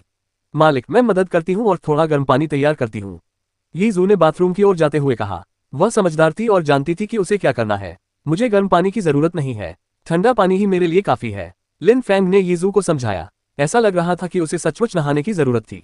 ठीक है, यीजू ने कहा। वह पीछे मुड़ी नहीं और बाथरूम की ओर चलती रही। क्या हो रहा है? मेन किंग ने दरवाजा खोलकर अंदर आते हुए पूछा। लिन फैंग को देखकर वह पूछे बिना नहीं रह सकी। कुछ नहीं, अभ्यास करते समय ऐसा हो गया, लिन फैंग ने दोनों हाथ हिलाकर मेन किंग को आश्वस्त करते हुए जवाब दिया। फिर वह उसके कमरे की ओर चलने लगा। बस इतना ही, मेन किंग ने कहा। तुरंत बाद उसने लिन फैंग के चेहरे पर दरवाजा बंद कर दिया, जिससे लिन फैंग अचंभित हो गया और वहीं रुक गया। उसके चेहरे पर एक व्यंग्यात्मक मुस्कान आ गई। वह थोड़ा नाराज था। यह स्पष्ट था कि मेन किंग किसी कारण से उससे नाराज थी। वह फिर से इतनी ठंडी क्यों हो गई थी? क्या वह बर्फ की देवी कभी अपना दिल पिघलाएगी? हम्फ, लिन फैंग के बगल में किसी ने कराहते हुए कहा। यह लैन जियाओ थी जो पत्थर की कुर्सी पर बैठी थी। वह खुद पर गर्व महसूस कर रही थी, मानो लिन फैंग के दुर्भाग्य पर खुश हो रही हो। लिन फैंग ने लैन जियाओ की तरफ देखा और लैन जियाओ ने तुरंत उसकी नजरों से नजरें हटा ली और कहीं और देखने लगी। वह नहीं चाहती थी कि लिन फैंग उसकी आंखों में देखे, लेकिन तुरंत बाद लिन फैंग ने अपना सिर हिलाया और कुछ नहीं कहा। वह तुरंत बाथरूम की ओर चल पड़ा। इस हरकत से लैन जियो हैरान रह गई और उसने गुस्से में अपने दांत पीसे और पैर पटके। वह पहले बेहद घमंडी और अभिमानी हुआ करती थी, लेकिन जब से वह लिन फैंग के पीछे चलने लगी, उस बेशर्म कमीने ने उसे लगातार तंग किया और उसकी अनदेखी की। लिन फैंग स्नानघर में दाखिल हुए और यीजू ने पहले से ही पानी तैयार कर रखा था। लिन फैंग को आते देख उन्होंने धीमी आवाज में कहा, मालिक, क्या आपको स्नान करते समय कपड़े उतारने और धोने में मेरी मदद चाहिए? बात करते समय यीजू ने अपना सिर थोड़ा नीचे झुका लिया और उसके चेहरे पर शर्मिंदगी के भाव दिखाई दिए। लिन फैंग थोड़ा हैरान हुआ और उसने अपना सिर खुजाया। एक खूबसूरत महिला उसके कपड़े उतारकर उसे नहलाना चाहती थी। उसे पहले कभी ऐसा प्रस्ताव नहीं मिला था, लेकिन लिन फैंग ने सिर हिलाकर कहा, कोई बात नहीं, धन्यवाद, आप अपना काम जारी रख सकते हैं। ठीक है, यीजू ने सिर हिलाते हुए कहा। फिर वह जमीन की ओर देखते हुए चली गई और अपने पीछे दरवाजा बंद कर दिया। लिन फैंग मुस्कुराया और तुरंत विशाल बाथटब में प्रवेश कर गया। पल भर में एक ठंडी और ताजगी भरी अनुभूति लिन फैंग के पूरे शरीर में फैल गई और वहां भरे बिना नहीं रह सका। अपनी कॉस्मोस बर्निंग सनस्किल का उपयोग करते समय लिन फैंग ने सूर्य की रोशनी को अवशोषित किया, जो उसके शरीर में प्रवेश कर गई और फिर शुद्ध अग्नि ऊर्जा में परिवर्तित हो गई। लिन फैंग ने इन लपटों की झुलसा देने वाली गर्मी को स्पष्ट रूप से महसूस किया और यहां तक कि उसे अपनी रक्त वाहिकाओं में जलन भी महसूस होने लगी। पिछली बार उसने पूरी डोंडलिंग पहाड़ी को आग लगा दी थी, जिससे ये साबित हो गया कि उसकी लपटें कितनी भयंकर थीं। इसलिए जब लिन फैंग ठंडे पानी में उतरा तो उसे ऐसा लगा जैसे वह नरक से निकलकर स्वर्ग में आ गया हो। उसका शरीर आखिरकार ठंडा हो गया था, उसके रोमचित्र खुल गए थे और उसे बेहद आराम महसूस हो रहा था। लिन फैंग ने अपनी आंखें बंद कर ली और मानो उस ताजगी और सुकून के नशे में चूर होकर सो गया। हैरानी की बात यह थी कि लिन फैंग को यह भी याद नहीं रहा कि वह नहा रहा है और वह गहरी नींद में सो गया। इन दिनों लिन फैंग थका हुआ था और उसे आराम की बहुत जरूरत थी। कुछ देर बाद लेन जियाओ और यीजू बाहर निकली और अचानक उन्हें अपने चेहरे पर तेज गर्मी महसूस हुई। वे अचंभित रह गईं, एक दूसरे को देखा और तुरंत बाथरूम की ओर भागी। यीजू, क्या वह अभी भी नहा रहा है? लेन जियाओ ने हैरानी से पूछा। हाँ, वैसे भी वह ठंडे पानी से नहा रहा था। यीजू ने सिर हिलाया। उसे भी समझ नहीं आ रहा था कि क्या हो रहा है। जाकर देख लो, लेन जियाओ ने यीजू से कहा, जिस पर यीजू तुरंत शर्मा गई और जवाब दिया, मुझे लगता है कि तुम्हें जाकर देखना चाहिए। बिल्कुल नहीं, लेन जियाओ ने सिर हिलाते हुए कहा। तुरंत बाद उसने उस दिशा में देखना बंद कर दिया, लेकिन गर्मी और भी तीव्र और हिंसक होती जा रही थी। दोनों बेहद उत्सुक थे। लिन फैंग आखिरकार क्या रहा है? यीजू, हम साथ चल सकते हैं, लेन जियाओ ने कहा, लेकिन यीजू ने पहले की तरह ही सिर हिलाकर कहा, मैं नहीं जा रही। अगर तुम नहीं जाना चाहती तो मैं जाऊंगी, लेन जियाओ ने अपनी जिज्ञासा पर काबू न रख पाने के कारण कहा। वह विजयी कदमों से ऐसे चल रही थी मानो वीरतापूर्वक अपना बलिदान दे रही हो। यीजू ने चमकती आंखों से उसकी पीठ की ओर देखा। वह भी बहुत उत्सुक थी। लान जियाओ मुख्य द्वार से गुजरी और बाथरूम के सामने पहुंच गई। उसी क्षण एक तेज खुशबू हवा में फैल गई और उसके चेहरे पर पड़ी। हैरानी की बात यह थी कि उसमें एक तीखी गर्मी भी थी, जिसने उसे स्तब्ध कर दिया। इसके अलावा अंदर से उसे बाहर की तुलना में कहीं ज्यादा तेज गर्मी महसूस हो रही थी। अगर पानी उबाला भी जाता तो भी इतना गर्म तो नहीं होता, है ना? क्या कुछ हुआ होगा, लेन जियाओ ने सोचा और उसने तुरंत दरवाजा खोला और कमरे में प्रवेश किया। जब वह कमरे में पहुंची तो वह स्तब्ध रह गई। उसने केवल लिन फैंग को पानी में बिना कपड़ों के बाथटब के किनारे पर सोते हुए देखा। सबसे चौंकाने वाली बात यह थी कि लिन फैंग के शरीर पर सूर्य की आकृति बनी हुई थी, जो मानव जीवित प्रतीत होती थी। ये निरंतर वातावरण से सूर्य की रोशनी के साथ साथ आकाश और पृथ्वी की शुद्ध ऊर्जा को भी अवशोषित कर रही थी। यह आदमी किस तरह का कौशल सीख रहा है? लान जियाओ गहरी नींद में सो रहे लिन फैंग को देख रही थी। हैरानी की बात यह थी कि वह सोते हुए भी साधना कर रहा था और उसका शरीर उस भीषण गर्मी के गंभीर खतरे का सामना कर रहा था। इसके अलावा बाथटब का पानी उबल रहा था और लगभग पूरी तरह से भाप बनकर उड़ गया था। लान जियाओ लिन फैंग को देख रही थी और धीरे धीरे नीचे की ओर देखने लगी। अचानक उसकी पुतलियां अकड़ गईं। पानी के वाष्पीकरण के कारण लिन फैंग का पूरी तरह नग्न शरीर उसकी आंखों के सामने आ गया। कुछ क्षण पहले तक वह सूर्य के रंग रूप में इतनी मग्न थी कि उसने किसी और चीज पर ध्यान ही नहीं दिया था, लेकिन उस क्षण अचानक उसे बहुत शर्मिंदगी महसूस हुई और वह बस किसी गड्ढे में छिप जाना चाहती थी। उसी समय लिन फैंग ने अचानक अपनी आंखें खोली और देखा कि लेन जियाओ नहाते हुए उसे घूर रही थी। तुम क्या कर रही हो? लिन फैंग ने पूछा, जिससे लेन जियाओ कांप उठी। उसने अपना सिर उठाया और लिन फैंग की आंखों में देखा। वह असमंजस में लगातार पलके झपका रहा था। लान जियाओ ने जोर से चीख मारी। वह तुरंत मुड़ी और बाहर निकलने की तरफ भागी। उसे ऐसा लग रहा था जैसे शर्म से उसका शरीर जल रहा हो। वह बस कहीं छिप जाना चाहती थी। वह क्या कर रही थी? वह लिन फैंग के शरीर को घूर रही थी और सबसे भयानक बात यह थी कि जब वह उसके नग्न शरीर को टकटकी लगाकर देख रही थी, तभी वह जाग गया। उसे खुद पर एक विकृत मानसिकता और ताक झांक करने वाली जैसा महसूस हो रहा था। जब लिन फैंग ने लेन जियाओ की चीख सुनी तो वह अवाक रह गया। फिर उसने अपना सिर नीचे किया और देखा कि बाथटब का सारा पानी सूख चुका था। पल भर में उसका चेहरा भी पूरी तरह लाल हो गया और वह एकदम चुप हो गया। सबसे भयानक बात यह थी कि लेन जियाओ इस तरह चीखी थी कि लोगों को लगेगा कि लिन फैंग ने उसके साथ कुछ गलत किया है। क्या हुआ? यीजू ने बाथरूम के बाहर से चिल्लाकर पूछा। अंदर जाओ, तुम्हें पता चल जाएगा। लेन जियाओ का जवाब सुनकर लिन फैंग दंग रह गया। कुछ समझ पाने से पहले ही उसने देखा कि यीजू बाथरूम में भाग गई। अंदर जाते ही वह जोर जोर से चिल्लाए और कमरे से बाहर भाग गई। लिन फैंग वहीं चुपचाप खड़ा रह गया। वे चीख चिल्लाकर क्यों भाग रहे थे? यहाँ असली पीड़ित कौन था? कितनी घिनौनी औरत है। लिन फैंग ने दांत पीसे। लेन जियाओ ने उसे देख लिया था, लेकिन इतना काफी नहीं था। उसने यीजू को उसके पीछे भेज दिया। लिन फैंग अपना बदला जरूर लेगा। कॉस्मोस बर्निंग सन स्किल बेहद हिंसक और क्रूर थी। ये बाथटब के पानी को भी भाप बनाकर गायब कर सकती थी। अपने शरीर पर उभरे सूर्य के पैटर्न के बारे में लिन फैंग को कोई जानकारी नहीं थी। वह बस यही सोच रहा था कि कॉस्मोस बर्निंग सन कौशल का अभ्यास करने के कारण उसका शरीर ऐसा हो गया है और इससे उसे अपनी ही ऊष्मा विकीर्ण करने की शक्ति मिल गई है। जैसा कि उम्मीद थी, नहाने के बाद लिन फैंग काफी बेहतर महसूस कर रहा था। हालांकि उसे जाने की जल्दी नहीं थी। इसके बजाय उसने थोड़ा और ठंडा पानी डाला और दूसरी बार खुद को धोया, क्योंकि साफ कपड़े पहनने से पहले पूरी तरह से आराम महसूस करने का यही एकमात्र तरीका था। नहाने के तुरंत बाद वह आंगन की ओर चल पड़ा। उस समय लेन जियाओ और यीजू एक बार फिर आंगन में थी। यीजू ने अपना सिर नीचे झुका रखा था और चिंता से लगातार अपनी उंगलियां घुमा रही थी। वह लिन फैंग की ओर देखने की हिम्मत नहीं कर पा रही थी। उसका सिर झुका हुआ था, लेकिन उसके गल और कान बेहद लाल थे। लान जियाओ की बात करें तो वह पत्थर की बनी बेंच पर शांति से खड़ी थी। उसकी आंखें बंद थीं। उसने लिन फैंग को भी नजरअंदाज कर दिया, जिससे लिन फैंग को गुस्सा आ गया। लिन फैंग अपने पिछले जन्म में भी और इस नए जन्म में भी कुंवारा था। लेन जियाओ द्वारा नग्न अवस्था में देखा जाना घोर अपराध था। इसके अलावा उसने यीजू को भी देखने के लिए बहकाया था। लेन जियाओ वास्तव में घृणित थी। क्या तुम्हें मुझसे कुछ कहना नहीं है? लिन फैंग ने ठंडे स्वर में पूछा। लान जियाओ ने अपनी आंखें खोली और लिन फैंग की ओर देखा। आप मुझसे क्या कहना चाहते हैं? कम से कम माफी तो मांग लो। लिन फैंग ने लेन जियाओ की ओर देखते हुए कहा, जो बेहद घमंडी और बेफिक्र लग रही थी। उसे जरा भी हैरानी नहीं हुई। मैं माफी क्यों मांगूं? लेन जियाओ ने भौहें चढ़ाते हुए कहा। मैंने बस एक नजर डाली थी। क्या तुमने कुछ खो दिया है? इसके अलावा क्या तुमने मुझे पहले ही नग्न नहीं देखा है? उद्धरण चिन्ह dot dot dot dot dot dot dot dot dot dot dot dot. Lin Fang अवाक रह गया। फिर उसने ठंडे और उदासीन स्वर में कहा, और मैंने तुम्हें कब देखा था? तुम ये बात मानना नहीं चाहते। उस शाम हिम्मत करके कहो कि उस भ्रम का तुम पर कोई असर नहीं हुआ। तुम भी मेरे कपड़े उतारना चाहते थे। लान जियाओ ने लिन फैंग को घूरते हुए निडरता से कहा। फिर उसने आगे कहा, या शायद तुम्हारा मतलब यह है कि तुम मुझे सचमुच नग्न देखना चाहते हो। अगर यही तुम्हारा मतलब है तो मुझे बता दो और मैं तुम्हें मुआवजा दूंगी। अगर ऐसा है तो संकोच मत करो और जल्दी बताओ, मुझे बुरा नहीं लगेगा। लान जियाओ ने मोहक लहजे में कहा। उसका शरीर लिन फैंग के और करीब आता जा रहा था। लिन फैंग को उसकी सुडौल छाती अपने शरीर से दबती हुई महसूस हो रही थी, जिससे उसकी कामुकता अचानक और तीव्र हो गई, मानो वह जल जाएगा। कुछ बोलो। अगर तुम मुझे नग्न देखना चाहते हो तो मैं तुम्हें दिखा दूंगी। क्या तुम देखना चाहते हो? लेन जियाओ ने कामुक स्वर में कहा। वह बेहद मोहक लग रही थी। लिन फैंग का मुंह सूख गया था। वह सचमुच मोहक थी। लिन फैंग ने दांत पीसते हुए मेन किन के कमरे की ओर देखा। तुरंत बाद उसने लेन जियाओ को निर्मम दृष्टि से देखा। फिर वह मुड़ा और मेन किन के कमरे की ओर चल पड़ा। तुम जीत गई, लिन फैंग ने कहा। उसके पास उससे जीतने का कोई तरीका नहीं था। अगर वह सच में चाहता कि वह अपने कपड़े उतार दे तो क्या होगा? तुम जानती हो, यही सबसे महत्वपूर्ण बात है। लेन जियाओ ने लिन फैंग को देखते हुए कहा, जो मेन किन के कमरे की ओर जा रही थी। उसकी आवाज में अपनी जीत का गर्व झलक रहा था। लिन फैंग को जाते हुए देखकर वह फिर बैठ गई। अब उसके चेहरे पर गर्व का भाव नहीं था।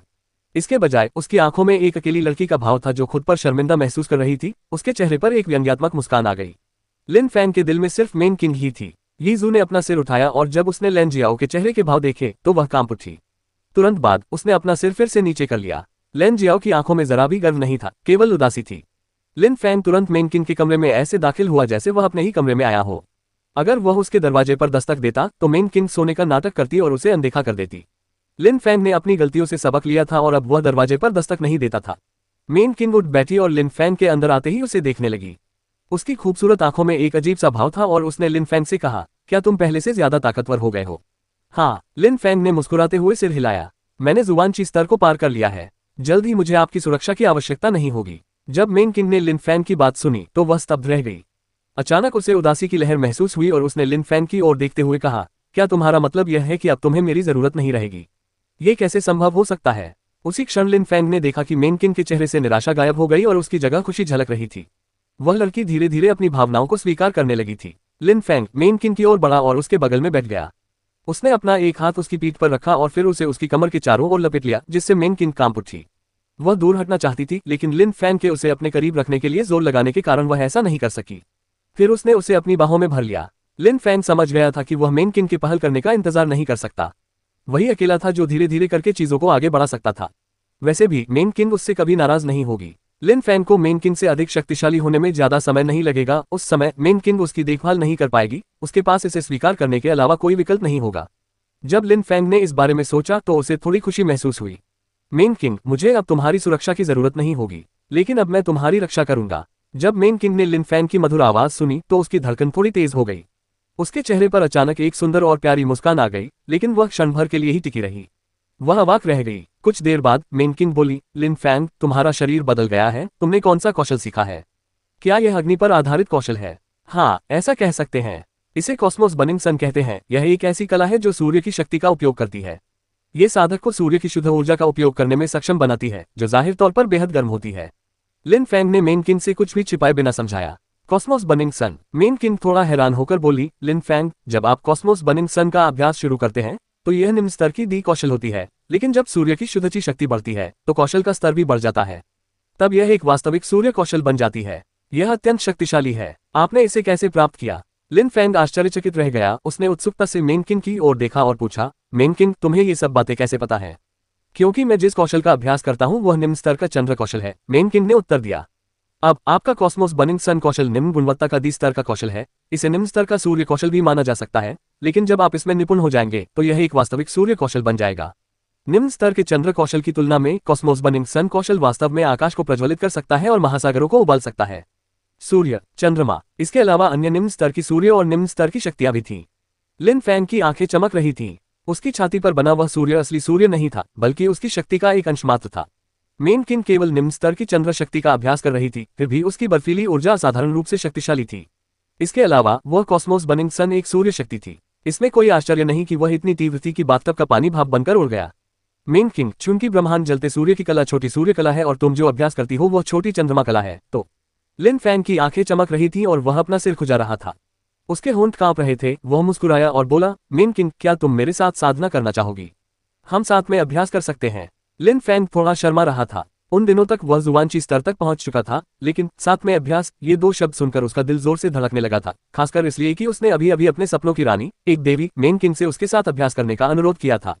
उससे यह अनुरोध करने में उसे बहुत हिम्मत जुटानी पड़ी थी। जब मेन किंग ने ये दो शब्द सुने तो वह स्तब्ध रह गई। उसका दिल भी तेजी से धड़कने लगा। वह बहुत घबरा गई थी। मेन किंग, मुझे गलत मत समझो। मैं बस तुम्हारी उस दर्दनाक सर्दी से छुटकारा दिलाने में तुम्हारी मदद करना चाहता हूँ। अपनी सूर्य शक्ति से मैं तुम्हारी निम्न चंद्र शक्ति को नियंत्रित कर सकता हूँ। लिन फैंग ने यह तब कहा जब उसने देखा कि मेन किंग उसे घूर रही है। वह असहज महसूस कर रहा था, लेकिन फिर भी मुस्कुराने की कोशिश कर रहा था। जब मेन किंग ने लिन फैंग के चेहरे के भाव देखे तो उसके दिल में जमी बर्फ आखिरकार पिघल गई और वह मुस्कुराए। उसकी मुस्कान किसी हिमखंड पर खिले खूबसूरत कमल के फूल जैसी लग रही थी। लिन फैंग मंत्रमुग्ध हो गया। वह मुस्कान मेन किंग के आत्मा अभिव्यक्ति का एक तरीका थी। उसके चेहरे पर एक भव्य और तेजस्वी मुस्कान आ गई थी, जो पूरे हिमखंड को पिघला सकती थी। ऐसा लग रहा था मानो उसकी सुंदरता लिन फैंग की आत्मा में समा गई हो। लिन फैंग भी अपनी स्वाभाविक मनमोहक मुस्कान के साथ मुस्कुराया। मेन किंग को मुस्कुराते देख लिन फैंग की मुस्कान गहरी और अर्थपूर्ण थी, मानो उसके दिल की गहराइयों से निकली हो। लिन फैंग, मुझे थोड़ा और समय दो, ठीक है? मेन किंग ने कोमल स्वर में कहा, जिससे लिन फैंग का चेहरा सख्त हो गया। उसका दिल अभी भी जोर से धड़क रहा था और उसने कहा, मेन किंग, क्या इसका मतलब है कि तुम सहमत हो? मेन किंग कुछ और समय मांग रही थी, जिसका निस्संदेह मतलब था कि वह मौन रूप से सहमत हो रही थी। जब मेन किंग ने लिन फैंग का उत्साह देखा तो उसकी आंखें चमक उठी और चेहरा लाल हो गया। उसने उसकी आंखों में देखने की हिम्मत नहीं की, लेकिन मेन किंग ने फिर भी हल्के से सिर हिलाया। वह मान गई थी। वह उससे प्यार करती थी, भला वह कैसे मना कर सकती थी? बस उसे थोड़ा डर लग रहा था। जब लिन फैंग ने मेन किंग को शर्माते हुए सिर हिलाते देखा तो उसका दिल एक बार फिर जोर से धड़कने लगा। उसने कभी मेन किंग के साथ अभ्यास करने के बारे में सोचा भी नहीं था। उसे लगता था कि यह स्वर्ग के विरुद्ध पाप करने जैसा होगा। उस समय जब मेन किंग उसके सामने प्रकट हुई, वह जुवानची स्तर की थी और बेहद खूबसूरत थी, जिसने लिन फैंग का ध्यान आकर्षित किया। पहले तो वह थोड़ा असमंजस में था, लेकिन फिर उसके दिल में उसके लिए भावनाएं बढ़ने लगी। अब जब वह पहले से कहीं अधिक शक्तिशाली हो गया था तो वह और भी साहसी हो गया था। वह मेन किंग को पाना चाहता था, उसे अपने लिए चाहता था और उसे खोना नहीं चाहता था।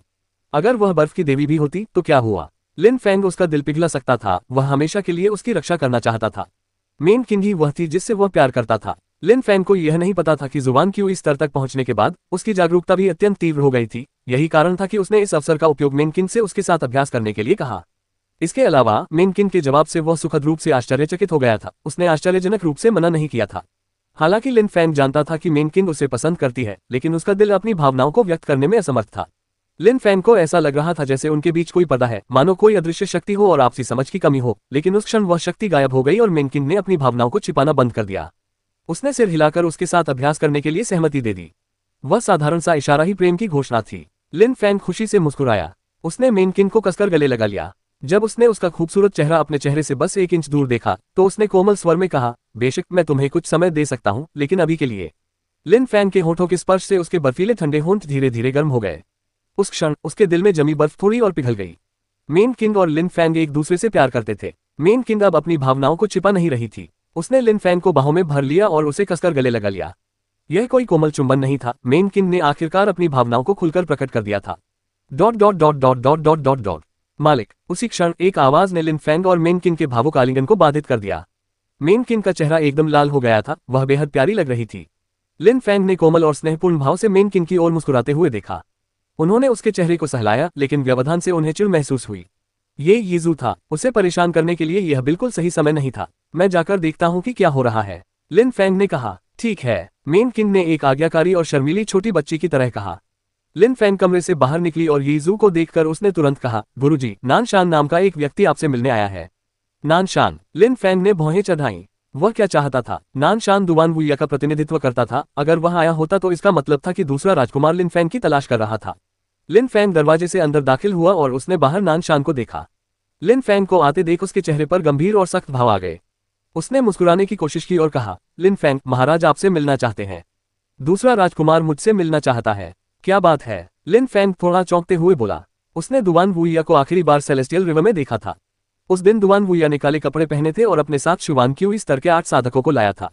वह बेहद हिंसक था। उसने राजा श्रेणी के दुष्ट एक्टोप्लाज्म को मार डाला था और स्वर्गीय ड्रैगन कड़ाही पर कब्जा कर लिया था। लेकिन उसके बाद वह कड़ाहा चमत्कारिक रूप से लिन फैंग के सामने प्रकट हो गया। ऐसा प्रतीत हुआ जैसे किसी अत्यंत शक्तिशाली तलवारबाज ने वह प्राचीन कड़ाहा लिन फैंग को भेंट किया हो। चूंकि दुआन वुइया ने शुरुआत में लिन फैंग से कड़ाही ली थी, इसलिए संभवतः उसने इसे स्वेच्छा से नहीं दिया था। शायद किसी ने दुआन वुइया को इसे सौंपने के लिए मजबूर किया था। लेकिन लिन फैंग को यह समझ नहीं आ रहा था कि दुआन वुइया से कड़ाही किसने ली होगी और उसे वापस किसने दी होगी। इसके अलावा दुआन वुइया उसे ढूंढ रही थी। क्या यह प्राचीन कड़ाही की वजह से था? क्या दुआन वुइया ये जानना चाहती थी कि लिन फैंग के पास वह कड़ाही है या नहीं? युवा स्वामी लिन, मुझे महाराज के निजी मामलों के बारे में जानकारी नहीं है। नानशान ने हल्की मुस्कान के साथ सिर हिलाते हुए कहा। लिन फैंग चुप रहा और तुरंत बोला, हमारी मुलाकात कहाँ हो रही है? प्रेम में डूबा जंगल, नानशान ने उत्तर दिया। ठीक है, चलो चलते हैं, लिन फैंग ने बेपरवाही से सिर हिलाते हुए कहा। ज़ुयू में अगर दूसरा राजकुमार लिन फैंग के लिए मुश्किलें खड़ी करना चाहता तो लिन फैंग कुछ नहीं कर सकता था। नानशान के आने के बाद लिन फैंग को जाना ही था। धन्यवाद छोटे स्वामी, नानशान ने मुस्कुराते हुए कहा। तुरंत बाद वह मुड़ा और आगे आगे चलने लगा। मैं भी आ रहा हूँ, उसी क्षण किसी ने कहा। आवाज पीछे से आए। हैरानी की बात यह थी कि यह लैन जियाओ थी और वह उनके पीछे आ रही थी। तुम यहाँ क्यों आए? लिन फैंग ने भौहें चढ़ाते हुए पूछा। तुम्हें मेरा ख्याल रखना होगा, लैन जियाओ ने कहा, जिससे लिन फैंग अवाक रह गया। तुरंत बाद वह फिर से चलने लगा और लैन जियाओ उसके पीछे पीछे चलने लगी। प्रेम में डूबा जंगल शांत और निर्मल था। वहां मन को शांति मिलना स्वाभाविक था। प्रेम में डूबी शराब की हल्की मीठी सुगंध पूरे वातावरण में फैली हुई थी, जिससे लोगों का मन करता था कि वे अपनी आंखें बंद कर लें और गहरी सांस लें। हरे भरे बांस के पेड़ हवा में झूम रहे थे। ये किसी दूसरी दुनिया जैसा लग रहा था, सरल और सुंदर, जो लोगों को भौतिकवादी महत्वाकांक्षाओं से दूर करके उन्हें शांति का अनुभव कराता था। कितना सुंदर! लिन फैंग के साथ चल रही लैन जियाओ चारों ओर के खूबसूरत नजारे को निहार रही थी। वह विस्मय से आह भरे बिना नहीं रह सकी। लिन फैंग, हम कहाँ हैं? उस शराब की गंध बहुत ही खास है। लैन जियाओ बहुत उत्सुक थी। बहुत कम लोगों को उस जगह जाने का मौका मिलता है। ये प्रेम पीड़ितों का जंगल है। यहाँ प्रेम पीड़ितों की गंध आती है। जब कोई इसे पीता है तो उसके दिल में उसका प्रिय व्यक्ति प्रकट हो जाता है। लिन फैंग ने यह कहा, जिससे लैन जियाओ स्तब्ध रह गई। क्या शराब पीने से प्यार का एहसास हो सकता है? लैन जियाओ की आवाज में मानो विश्वास ही नहीं हो रहा था। रुको, थोड़ा चख कर देखो, लिन फैंग ने जवाब दिया। वह सचमुच इंतजार नहीं कर सकती थी। कुछ देर बाद नानशान लिन फैंग को बांस के जंगल के बीच में स्थित एक निजी कमरे में ले गया। उस समय दो लोग शतरंज खेल रहे थे। उनमें से एक दुआन वुइया था, दूसरी शख्सियत थी अद्भुत दुआन शिनये। जब इन दोनों लोगों ने लिन फैंग को आते देखा तो वे दोनों अपना काम रोककर लिन फैंग की ओर देखने लगे। लिन फैंग, तुम आ गए, दुआन वुइया ने मुस्कुराते हुए और लिन फैंग की ओर हल्का सा सिर हिलाते हुए कहा। इसके अलावा जब खूबसूरत दुआन शिनये ने लिन फैंग को देखा तो वह चिल्लाए, लिन फैंग। लान जियाओ ने पहले दुआन शिनये को देखा और फिर लिन फैंग को। उसने गौर किया कि दोनों एक दूसरे को अलग अलग नजरों से देख रहे थे। दुआन शिनये लिन फैंग को कोमल और सौम्य भाव से देख रहा था। लान जियाओ एक महिला थी और वह साफ साफ समझ सकती थी कि क्या चल रहा है। इसके अलावा वह महिला बेहद खूबसूरत थी। वह शालीन और कुलीन दिखती थी, उसका चेहरा भी बहुत कोमल था। दुआन शिनये की तुलना में लैन जियाओ खूबसूरती के मामले में उससे बहुत दूर थी। इससे लान जियाओ को बेचैनी महसूस हुई, इसीलिए उसकी हजार बुरी मायाजाल तकनीक का लिन फैंग पर कोई असर नहीं हुआ। लिन फैंग की तरफ सुंदर और पवित्र मेन किंग थी, फिर वह सुरुचिपूर्ण और कुलीन दुआन शिनये था, इसीलिए तो। लेकिन वह लड़का वाकई भाग्यशाली था। मेन किंग जाहिर तौर पर बहुत अच्छी थी, लेकिन दुआन शिनये की सामाजिक स्थिति भी असाधारण रूप से उच्च प्रतीत होती थी और आश्चर्यजनक रूप से उसके मन में लिन फैंग के लिए भावनाएं भी थीं। दूसरे राजकुमार, राजकुमारी, लिन फैंग ने जवाब दिया। ये लैन जियाओ को उनकी सामाजिक स्थिति से अवगत कराने के लिए भी था। आश्चर्यजनक रूप से वह लड़की शियुए की राजकुमारी थी, इसलिए इसमें कोई आश्चर्य नहीं कि वह इतनी असाधारण दिखती थी। लिन फैंग, मुझे राजकुमारी मत कहो, मुझे शिनये कहो, ठीक है? बेहद खूबसूरत दुआन शिनये ने ऐसे कहा मानो वह उसके औपचारिक होने से थोड़ी दुखी हो गई हो। लिन फैंग काफी समय से उसके दिल में बसा हुआ था। जब उसने लिन फैंग को उसे राजकुमारी कहते सुना तो उसे लगा कि वह उनके बीच दूरी बढ़ा रहा है, बहुत ज्यादा दूरी। उसे यह अच्छा नहीं लगता था जब लिन फैंग उसके साथ भी दूसरों जैसा ही व्यवहार करता था। लिन फैंग चुप रहा और उसने तुरंत सिर हिलाया। शिनये, लिन फैंग ने कहा, जिससे दुआन शिनये ने संतुष्टि भरी मुस्कान दी। फिर वह तुरंत उसकी ओर बढ़ी और अचानक लिन फैंग का हाथ पकड़ लिया। उसने कहा, लिन फैंग, चलो शतरंज खेलते हैं। ठीक है। दुआन वुइया उन्हें देखकर मुस्कुरा रहा था, लेकिन उसके चेहरे पर मुस्कान नहीं थी। उसने सिर हिलाया, मुस्कुराया और कहा, जब लड़की बालिग हो जाती है तो उसे जल्दी शादी कर लेनी चाहिए। मेरी बहन तो बिल्कुल बेकार है। जब दुआन शिनये ने दुआन वुइया की बात सुनी तो उसका चेहरा लाल हो गया। हालांकि स्थिति थोड़ी शर्मनाक थी, फिर भी उसने लिन फैंग का हाथ पकड़ना नहीं छोड़ा। लिन फैंग ने उसे नग्न अवस्था में देखा था, उसे लगा मानो अब कुछ भी असंभव नहीं है। लिन फैंग के जाने के बाद दुआन शिनये लगातार लिन फैंग के बारे में सोचती रही और उसकी छवि उसके मन से निकल ही नहीं रही थी। वह उसके बारे में लगातार सोचती रहती थी। उस पल से लिन फैंग के साथ रहते हुए वो खुद को राजकुमारी नहीं समझती थी, इसलिए उसे औपचारिकता छोड़नी पड़ी। उसने वादा किया कि अगर लिन फैंग शाही शहर वापस आया तो वह उसे फिर कभी अपने से दूर नहीं जाने देगी। लिन फैंग व्यंग्यात्मक मुस्कान के साथ मुस्कुरा रहा था। जाहिर है वो उसकी भावनाओं को बहुत अच्छी तरह समझता था। लिन फैंग, मेरी बहन के साथ शतरंज खेलो, दुवान वुया ने मुस्कुराते हुए कहा। तुरंत बाद उसने नानशान की ओर देखा और कहा, चलो झील के किनारे टहलने चलते हैं। अपनी बात समाप्त करते हुए उसने लैन जियाओ की ओर हल्की सी मुस्कान दी, लेकिन लैन जियाओ ने उसे गुस्से से घूरा। वह चेहरा जाना पहचाना था। दूसरे राजकुमार की हैसियत और उसकी जानी पहचानी आंखों से लैन जियाओ समझ गई कि यह वही युवक है जिसने सेलेस्टियल रिवर में काले वस्त्र पहने थे, और यही वह व्यक्ति था जिसने कॉस्मिक पवेलियन से भागने वाले सभी सदस्यों को मार डाला था। जब दुवान वुया ने देखा कि लैन जियाओ की आंखों में नफरत भरी हुई है तो उसने पहले की तरह ही गर्मजोशी से मुस्कुराते हुए कहा, क्या तुम टहलने आना चाहोगी? ठीक है, लैन जियाओ ने ठंडे लहजे में कहा। वह मना नहीं करना चाहती थी। फिर वह नानशान और दुवान वुया के साथ चली गई। बांस के जंगल के बीच में स्थित पत्थर की मेज के पास केवल लिन फैंग और डुआन शिनये ही बचे थे। वे दोनों पत्थर की कुर्सियों पर बैठ गए। डुआन शिनये ने लिन फैंग की ओर देखकर पूछा, आप कैसे हैं? मैं ठीक हूँ, लिन फैंग ने सिर हिलाया। उसे वास्तव में नहीं पता था कि उसे कैसे जवाब देना चाहिए। इतने लंबे समय से मुझसे मिलने क्यों नहीं आए? डुआन शिनये ने पूछा, जिससे लिन फैंग थोड़ा हैरान हो गया। फिर उसने व्यंग्यात्मक मुस्कान के साथ कहा, मैं यांगझोउ शहर में बहुत व्यस्त था। क्या सच में? और तुम्हारे साथ ये खूबसूरत औरत कौन है? तुमने उसे इतनी जल्दी कैसे ढूंढ लिया? डुआन शिनये ने कड़वाहट भरे स्वर में कहा। मेन किंग ने उसका आत्मविश्वास पूरी तरह से चूर चूर कर दिया था। वो हद से ज्यादा खूबसूरत और पवित्र थी। डुआन शिनये तो आम दुनिया की राजकुमारी थी, लेकिन मेन किंग एक दिव्य देवी थी। और अब लिन फैंग के साथ एक नई खूबसूरत महिला आ गई थी। हालांकि वह मेन किंग जितनी खूबसूरत नहीं थी, फिर भी वह बेहद खूबसूरत थी। उसका शरीर बेहद मोहक था और वह बेहद आकर्षक दिखती थी। शायद वह कई पुरुषों को आकर्षित करती थी। उसका नाम लैन जियाओ है। हम संयोग से एक दूसरे से मिल गए, लिन फैंग ने व्यंग्यात्मक मुस्कान के साथ जवाब दिया। ओह, डुआन शिनये ने सिर झुकाते हुए कोमल और सौम्य स्वर में उत्तर दिया। फिर उसने चुपचाप शतरंज के बोर्ड की ओर देखा और कहा, लिन फैंग आओ, शतरंज खेलते हैं। मैं शतरंज में बेहद बुरा हूं, शिनये, आपको मुझ पर दया करनी होगी। लिन फैंग ने चेहरे पर हल्की मुस्कान लिए कहा। पिछले जन्म में शतरंज और साधना जगत में शतरंज का खेल बिल्कुल अलग था। साधना जगत में शतरंज के बारे में लिन फैंग को लगभग कुछ भी नहीं पता था। चिंता मत करो, मैं जरूर दया दिखाऊंगा, डुआन शिनये ने शरारती मुस्कान के साथ कहा। जब उन्होंने शतरंज खेलना शुरू किया तो डुआन शिनये अवाक रह गई। वह वीणा वादन, शतरंज, सुलेख और चित्रकला में बेहद निपुण थी, लेकिन जब लिन फैंग ने कहा कि वह शतरंज में अच्छा नहीं है तो उसकी हर चाल एकदम सटीक थी। लिन फैंग, जैसा कि उम्मीद थी, लगता है तुम शतरंज में वाकई बहुत खराब हो, डुआन शिनये ने दांत पीसते हुए कहा। उसके बर्फीले सफेद हाथ ने एक मोहरे को मजबूती से पकड़ रखा था, लेकिन वह इतनी उन्नत चालों के सामने क्या करे यह उसे समझ नहीं आ रहा था। जब लिन फैंग ने डुआन शिनये का कथन सुना तो वह व्यंग्यात्मक मुस्कान के साथ मुस्कुराया। उसने पहले सोचा था कि वह शतरंज नहीं खेल सकता, लेकिन उस शक्तिशाली साधक की यादों में कुछ ऐसा था जिसने उसे एक अनुभवी रणनीतिकार होने का एहसास कराया। मानो वह बोर्ड पर सभी मोहरों को नियंत्रित कर सकता हो, जैसे कि वह एक सेना हो। रणनीति में माहिर अधिकारी सभी उत्कृष्ट शतरंज खिलाड़ी थे। मुझे भी नहीं पता कि क्या हो रहा है, लिन फैंग ने असमर्थता से जवाब दिया। तुरंत बाद उसने देखा कि डुआन शिनये का चेहरा पीला पड़ गया। उसने दोनों हाथों से बोर्ड से सारे मोहरे गिरा दिए और बोली, मैं अब और नहीं खेल रही, मेरा मन भर गया। जब लिन फैंग ने उस बेहद सुंदर और शालीन राजकुमारी को एक नखरीली बच्ची की तरह व्यवहार करते देखा तो उसके चेहरे पर एक अजीब सा भाव आ गया। उस पल डुआन शिनये इतनी प्यारी लग रही थी कि लिन फैंग का दिल पिघल उठा। शिनये, चलो बाहर टहलते हैं, लिन फैंग ने शतरंज की बिसात पर मची अफरा तफरी को देखकर कहा। डुआन वुया ने उसे आने का न्योता दिया था, लेकिन ऐसा लग रहा था कि यह सिर्फ डुआन शिनये की वजह से था।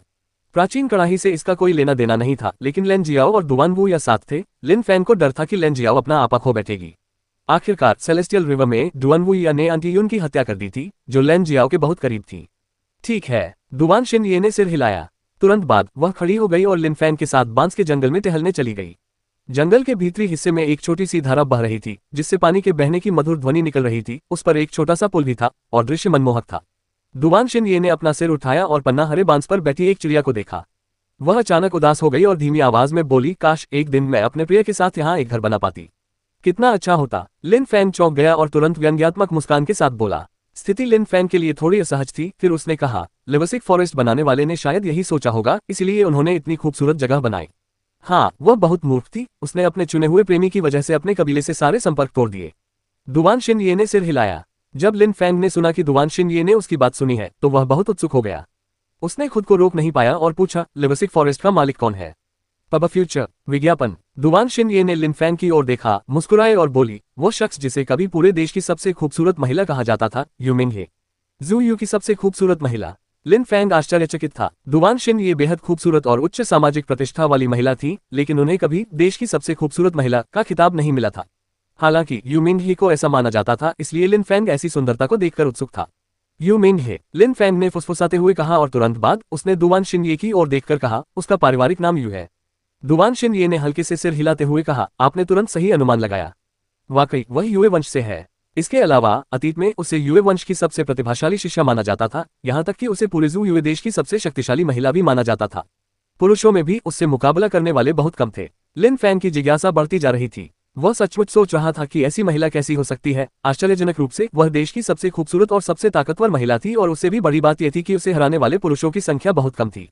लेकिन ये तो अजीब बात है, इतनी उच्च प्राकृतिक प्रतिभा होने के बावजूद युए कबीले ने उसे क्यों नकार दिया? उन्हें तो उसे कबीले के केंद्र में रखना चाहिए था, उन्होंने उससे संपर्क क्यों तोड़ दिया? लिन फैंग ने हैरानी से पूछा। युए कबीला शाही कबीले और यू कबीले से प्रतिस्पर्धा करना चाहता था। एक बेहद प्रतिभाशाली शिष्या का होना उनके लिए फायदेमंद ही होता, फिर उन्होंने उससे बात करना क्यों बंद कर दिया? यह 18 साल पहले की बात है। उस समय भी स्थिति आज जैसी ही थी। दुवान वंश, युए वंश और यू वंश तीनों ही बेहद शक्तिशाली थे, लेकिन मेरे वंश दुवान वंश और युए वंश अपनी विशेष शक्तियों के कारण यू वंश से थोड़े अधिक शक्तिशाली थे। शक्ति की बात करें तो चाहे आज की बात हो या पहले की, यू वंश दुवान वंश या युए वंश का मुकाबला नहीं कर सकता। वे तब भी और आज भी उनसे कहीं अधिक कमजोर हैं। धन संपत्ति की बात करें तो युए वंश दुवान वंश और यू वंश जितना धनी नहीं है। तीनों सबसे बड़े वंशों में सबसे शक्तिशाली और धनी दुवान वंश है, इसी से शक्ति संतुलन बना है। इसके अलावा युए वंश देश का दूसरा सबसे शक्तिशाली वंश है। दुवान शिन ये धीरे धीरे बोलते हुए आगे बोले, जू यू में 4 विलक्षण युवा साधक प्रकट हुए। उनमें से एक दुवान कुल से और दूसरा यू कुल से था, जिनके रक्त में अत्यंत प्रबल शक्ति थी। फिर एक ऐसा साधक था जो तलवारबाजी के एक प्रतिष्ठित कुल झूगे कुल से था। वे अपनी तलवारबाजी की कला को पीढ़ी दर पीढ़ी हस्तांतरित करते हैं। तीसरा विलक्षण साधक उसी कुल से था और उसे झूगे वो किन कहा जाता है। चौथा किसी प्रभावशाली कुल से नहीं था, बल्कि वह व्यक्ति अतीत में बिल्कुल अज्ञात था। कोई नहीं जानता कि वह वास्तव में कहां से आया था। वास्तव में मुझे केवल इतना पता है कि आपकी ही तरह उसका पारिवारिक नाम लिन था। वह अचानक शाही शहर में एक विलक्षण साधक के रूप में उभरा और उसके पास दोहरी आत्मा थी। 18 वर्ष पूर्व के 4 विलक्षण प्रतिभावान व्यक्तियों की शक्ति और सामर्थ्य आज के 8 उच्च अधिकारियों से कहीं अधिक थी और वे अत्यंत प्रसिद्ध थे। इन चारों में 3 युवक और एक युवती शामिल थे। वह युवती शिव युए की सबसे सुंदर महिला युए मिंगहे थी। लिन फैंग, जरा सोचिए, पूरे देश की सबसे सुंदर महिला होने के साथ साथ सबसे शक्तिशाली और प्रतिभाशाली महिला भी मानी जाने वाली युए वंश की सर्वश्रेष्ठ शिष्या, वह एक विलक्षण प्रतिभा थी। उस महिला ने उन तीनों पुरुषों के दिलों को थरथरा दिया था। ऐसा लग रहा था कि लिन फैंग को समझ आ गया था कि क्या हुआ है। वे तीनों असाधारण रूप से प्रतिभाशाली लड़के उस स्त्री के प्यार में पड़ गए। दुवान शिन ये ने फुसफुसाते हुए कहा, मानो वह कहानी की कल्पना कर रही हो। हर बार जब वह ये कहानी सुनती तो वह बहुत भावुक हो जाती। वह आह भरे बिना नहीं रह सकी। हालांकि उस वीर स्त्री की कहानी में अभी और भी बहुत कुछ जानना बाकी था, लेकिन यू मिंगहे ने उनमें से सबसे शक्तिशाली शाही खानदान के व्यक्ति को नहीं चुना। उसने तलवारबाज वुकिन को भी नहीं चुना। इसके बजाय उसे एक अनजान युवक से प्यार हो गया। आप कल्पना कर सकते हैं कि यू कबीले ने कैसी प्रतिक्रिया दी होगी जब उन्हें पता चला कि यू मिंगहे और वह अनजान प्रतिभाशाली युवक एक साथ हैं। उस पर अपने कबीले की ओर से बहुत दबाव था। लिन फैंग ने हल्के से सिर हिलाया। उसने न तो सबसे शक्तिशाली साधक को चुना था और न ही विशालकाय तलवारबाज झूगे वुकिन को, बल्कि उसे एक असाधारण युवक से प्रेम हो गया था जिसका कोई सामाजिक पृष्ठभूमि नहीं थी। जैसा कि कोई भी कल्पना कर सकता है, यह उसके कुल के लिए एक विपत्ति थी। इसके अलावा शुरुआत में शाही परिवार और युए परिवार के बीच एक समझौता हुआ था। वे अपने परिवार के एक लड़के और एक लड़की की शादी करवाना चाहते थे। दुवान परिवार के प्रतिभाशाली लड़के का युए मिंगहे के साथ विवाह समझौता हुआ था। इसके अलावा दुवान परिवार का प्रतिभाशाली लड़का बेहद आक्रामक और घमंडी था। दुवान शिन ये ने सिर हिलाते हुए कहा, जिससे लिन फैंग चौंक गया। हालांकि वह धीरे धीरे समझ रहा था कि युए मिंगहे और उसके परिवार ने बातचीत क्यों बंद कर दी थी। उसके बाद उस पर बहुत बड़ा बोझ आ गया, क्योंकि उस जोड़े ने भागकर देश छोड़ने का फैसला कर लिया था। झूगे वुकिन का दिल 1000 टुकड़ों में टूट गया था। वह बस तलवारबाजी का अभ्यास करता रहा। इसके अलावा उसने युए मिंगहे और उसके प्रेमी को मुश्किल में नहीं डाला, भले ही उसके लिए उसका प्यार आसमान छू रहा था। लेकिन युए मिंगहे और उस विलक्षण युवक को छिपने में सफलता नहीं मिली। शाही कुल और युए कुल के लोगों ने उन्हें ढूंढ लिया। इसके अलावा उस समय युए मिंगहे किसी कारणवश जागृत हो गया था। जब उस विलक्षण युवक ने देखा कि वे कभी भाग नहीं पाएंगे, तो उसने युए मिंगहे को युए कुल वापस भेजने का फैसला किया और दुवान कुल के विलक्षण युवक के साथ निर्णायक युद्ध लड़ा। अंत में मेरे कुल के साधक ने युद्ध जीत लिया। उसने उस विलक्षण युवक की आत्मा को कैद कर लिया और उसे शाही शहर से निकाल दिया। हाँ, मैंने ये कहानी कई बार सुनी है। मेरी माँ मुझे ये कहानियां सुनाया करती थी। मेरा जन्म उस युद्ध के कुछ समय बाद ही हुआ था। वैसे भी मेरे माता पिता मुझे ये कहानी किसी और को बताने नहीं देते। लिन फैंग, तुम्हें इसे गुप्त रखना होगा, ये हमारे बीच का राज है, दुवान शिनये ने कहा। उस समय लिन फैंग निराश दिख रहा था। दुवान शिनये और उसने 18 साल पहले की घटनाओं को प्रत्यक्ष रूप से नहीं देखा था, लेकिन फिर भी उस कहानी ने उन्हें बहुत प्रभावित किया था। उनके पास कल्पना के अलावा कोई चारा नहीं था कि उस समय क्या हुआ होगा। उन दोनों के बीच एक खूबसूरत औरत की वजह से लड़ाई हुई थी। अंत में वह अनजान युवक अपनी आत्मा पर मोहर लगवाकर चला गया। शायद अपने दिल की गहराई में उसने उसे वापस पाने की उम्मीद कभी नहीं छोड़ी थी, लेकिन अगर वह हार मानना भी नहीं चाहता तो वह क्या कर सकता था। वह जिंदा बच निकला था, यह अपने आप में ही एक अद्भुत बात थी। लिन फैंग थोड़ी निराश दिखी और उन्होंने डुआन शिनये की ओर देखा। क्या उनके बीच कोई राज है? क्या ऐसा हो सकता है कि 18 साल पहले जो हुआ था वह अभी भी एक रहस्य हो? लेकिन लिन फैंग ने सहमति में सिर हिलाया और डुआन शिनये मुस्कुराए। यू मेंगे के प्रेमी के शाही शहर छोड़ने के बाद उसने अपने कुल से सारे संपर्क तोड़ दिए, अपने हृदय को शुद्ध किया और एक सरल जीवन शैली अपना ली। उसने प्रेम पीड़ित वन और प्रेम पीड़ित शराब की रचना की, जो लोगों के दिलों में प्रेम की भावनाएं जगाती है। उस समय डुआन शिनये और लिन फैंग बांस के जंगल से निकल चुके थे। फिर उसने आगे कहा, इसके अलावा डुआन कुल के एक व्यक्ति ने सब कुछ त्याग दिया और अपना जीवन साधना में समर्पित कर दिया। उसने तो राजा का पद भी छोड़ दिया। कहा जाता है कि इन दिनों उसकी साधना का स्तर असाधारण और अविश्वसनीय है। बहुत कम लोग जानते हैं कि वह वास्तव में कितना शक्तिशाली है। उस क्षण डुआन शिनये रुका, पलकें झपकाईं और आगे बोला, शायद यू मिंगी को इसके बारे में पता हो, लेकिन 18 साल पहले हुई घटना के बाद से वह शायद ही कभी खुद को दिखाती है। झूगे वुकिंग और अज्ञात प्रतिभाशाली व्यक्ति भी इसी तरह हैं। लिन फैंग ने सिर हिलाया। 18 साल बहुत लंबा समय होता है। शायद वे ज़ू यू को छोड़कर चले गए हों और कभी वापस न लौटे। पता भी नहीं चला और वे दोनों मंडप से कुछ ही दूरी पर झील के किनारे पहुंच गए। जब डुआन वुया ने उन्हें देखा तो उसने हल्की सी मुस्कान के साथ कहा, शिनये, लिन फैंग, तुम दोनों ने खेलना इतनी जल्दी कैसे खत्म कर लिया? डुआन शिनये का चेहरा लाल हो गया था और उसने अपना सिर थोड़ा नीचे झुका लिया। उसी क्षण लैन जियाओ ने लिन फैंग की ओर देखा और पूछा, हम कब वापस जा रहे हैं? लिन फैंग और मुझे मिलने का मौका बहुत कम मिलता है, तो जल्दी क्यों करें? लिन फैंग, चलो कुछ पीते हैं, डुआन वुया ने मुस्कुराते हुए कहा। लेकिन उसी क्षण लिन फैंग डुआन वुया के पीछे कुछ देख रहा था। जब डुआन वुया ने यह देखा तो उसके चेहरे पर एक गहरी और अर्थपूर्ण मुस्कान आ गई। तुरंत ही वह धीरे से आगे बढ़ा और लिन फैंग को अपने पीछे की ओर देखने दिया। उस समय झील के किनारे बने मंडप में बहुत से लोग मौजूद थे। वे सभी युवा थे और शानदार वस्त्र पहने हुए थे। उनमें से प्रत्येक असाधारण दिख रहा था। ये सभी लोग कुलीन किसान थे और सभी की सामाजिक स्थिति असाधारण थी। इसके अलावा लिन फैंग ने एक व्यक्ति पर विशेष ध्यान दिया। उसी समय उस युवक ने भी लिन फैंग पर ध्यान दिया। दोनों एक दूसरे को घूर रहे थे। उस युवक की आंखों में एक गहरा और गंभीर भाव था। हैरानी की बात यह थी कि वह डरा हुआ लग रहा था और लिन फैंग को टकटकी लगाए देख रहा था। वह युवक यू तियानशिन था। इसके अलावा यू तियानशिन के साथ यू तियानचेन भी मौजूद थी। ऐसा लगता था कि वे दोनों वाकई बेहद करीबी दोस्त थे। सबसे मजेदार बात यह है कि भले ही उन्होंने साथ में अभिनय किया हो, लेकिन लिन फैंग हमेशा बाजी मार लेता था। बातें कर रहे ये सभी युवक अचानक चुप हो गए, मानो उन्हें कुछ अजीब होने का आभास हो गया हो। लिन फैंग धीरे धीरे एक घातक ऊर्जा छोड़ रहा था जो वातावरण में फैल रही थी। उसकी आंखों में हत्या का भाव स्पष्ट था। जब लिन फैंग ने यू तियानशिन के चेहरे के हाव भाव देखे तो वह तुरंत समझ गया कि उसे जान से मारने की कोशिश करने वाले हत्यारे यू तियानशिन और यू तियानचेन के भेजे हुए थे, वरना लिन फैंग को देखकर वे इतने डरे हुए नहीं दिखते। जैसा कि उम्मीद थी, यू तियानशिन अपना बदला लेने की कोशिश कर रहा था। वातावरण में एक दमनकारी घातक ऊर्जा भरी हुई थी। लिन फैंग का हत्यारा इरादा और भी स्पष्ट होता जा रहा था। लिन फैंग, तुम क्या कर रहे हो? यू तियानशिन ने ठंडे और उदासीन स्वर में कहा, हालांकि उसके चेहरे पर डर साफ झलक रहा था।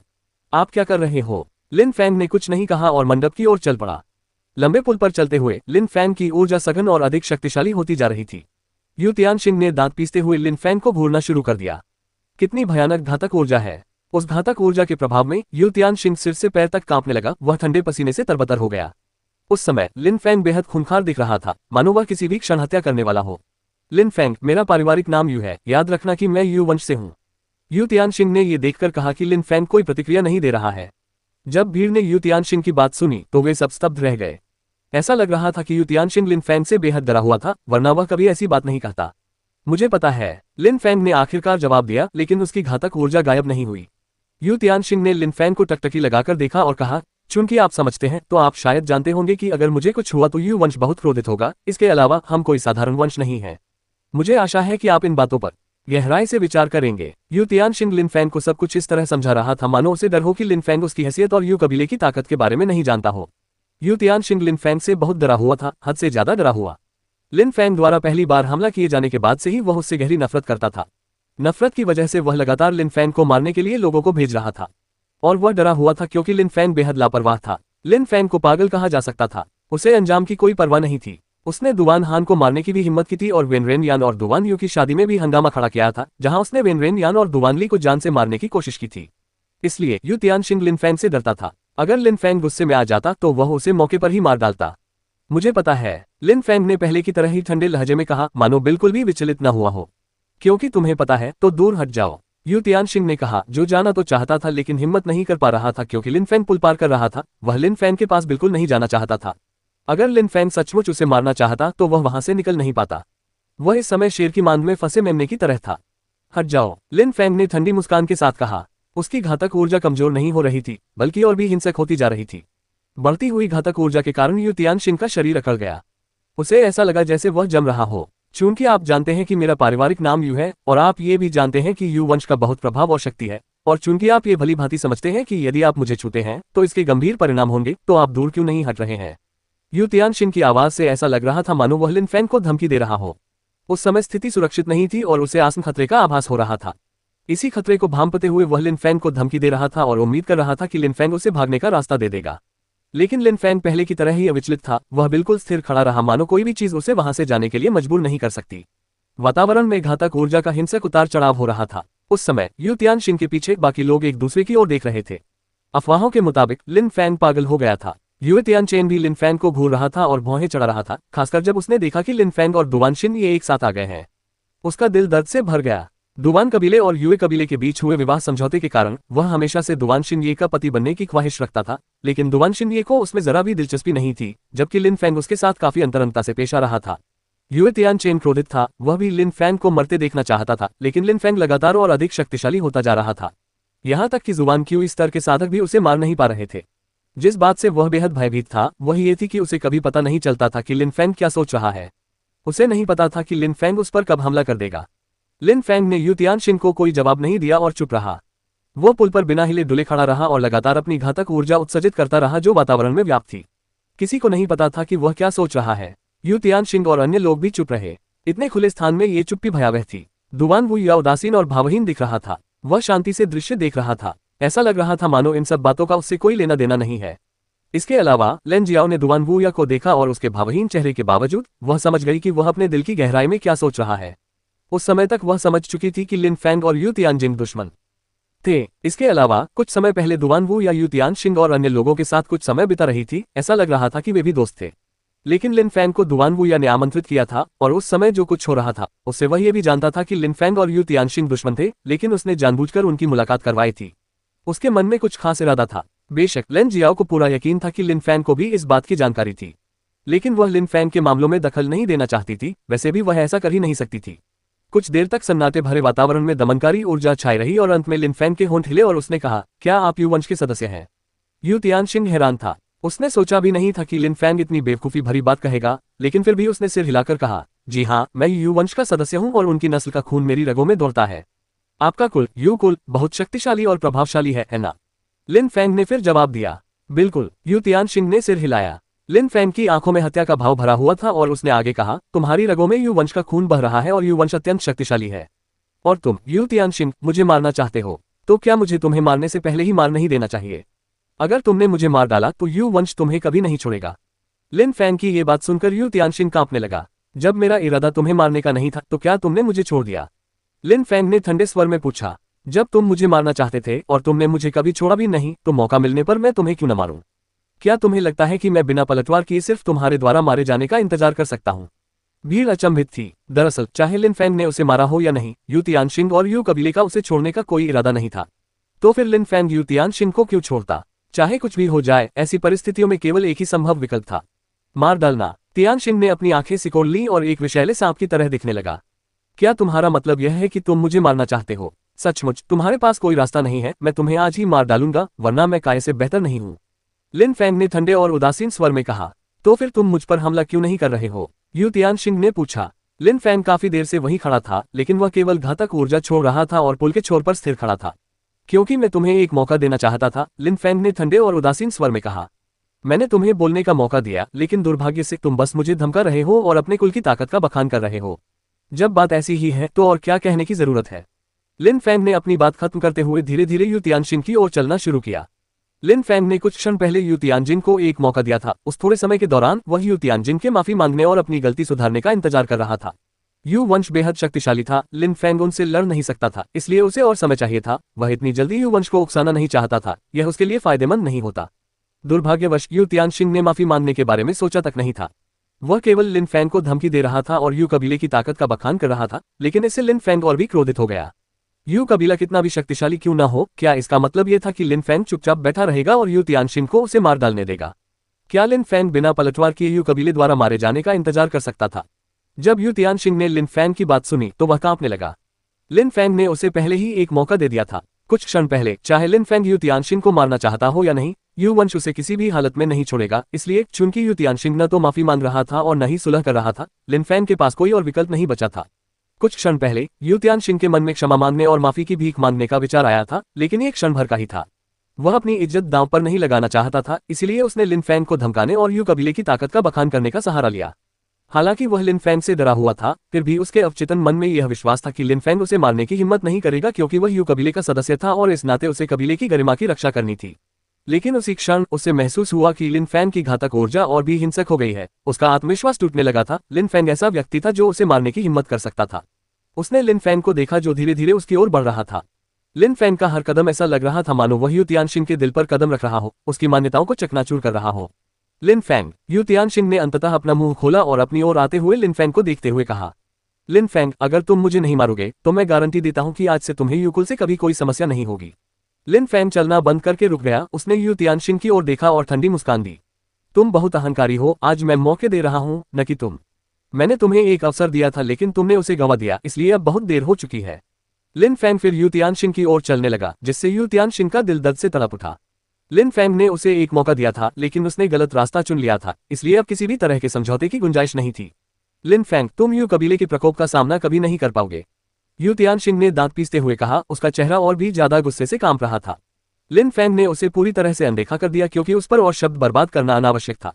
यू तियानशिंग लिन फैंग का शिकार बन चुका था। जब यू तियानशिंग ने लिन फैंग को पास आते देखा तो उसका दिल जोर से धड़कने लगा।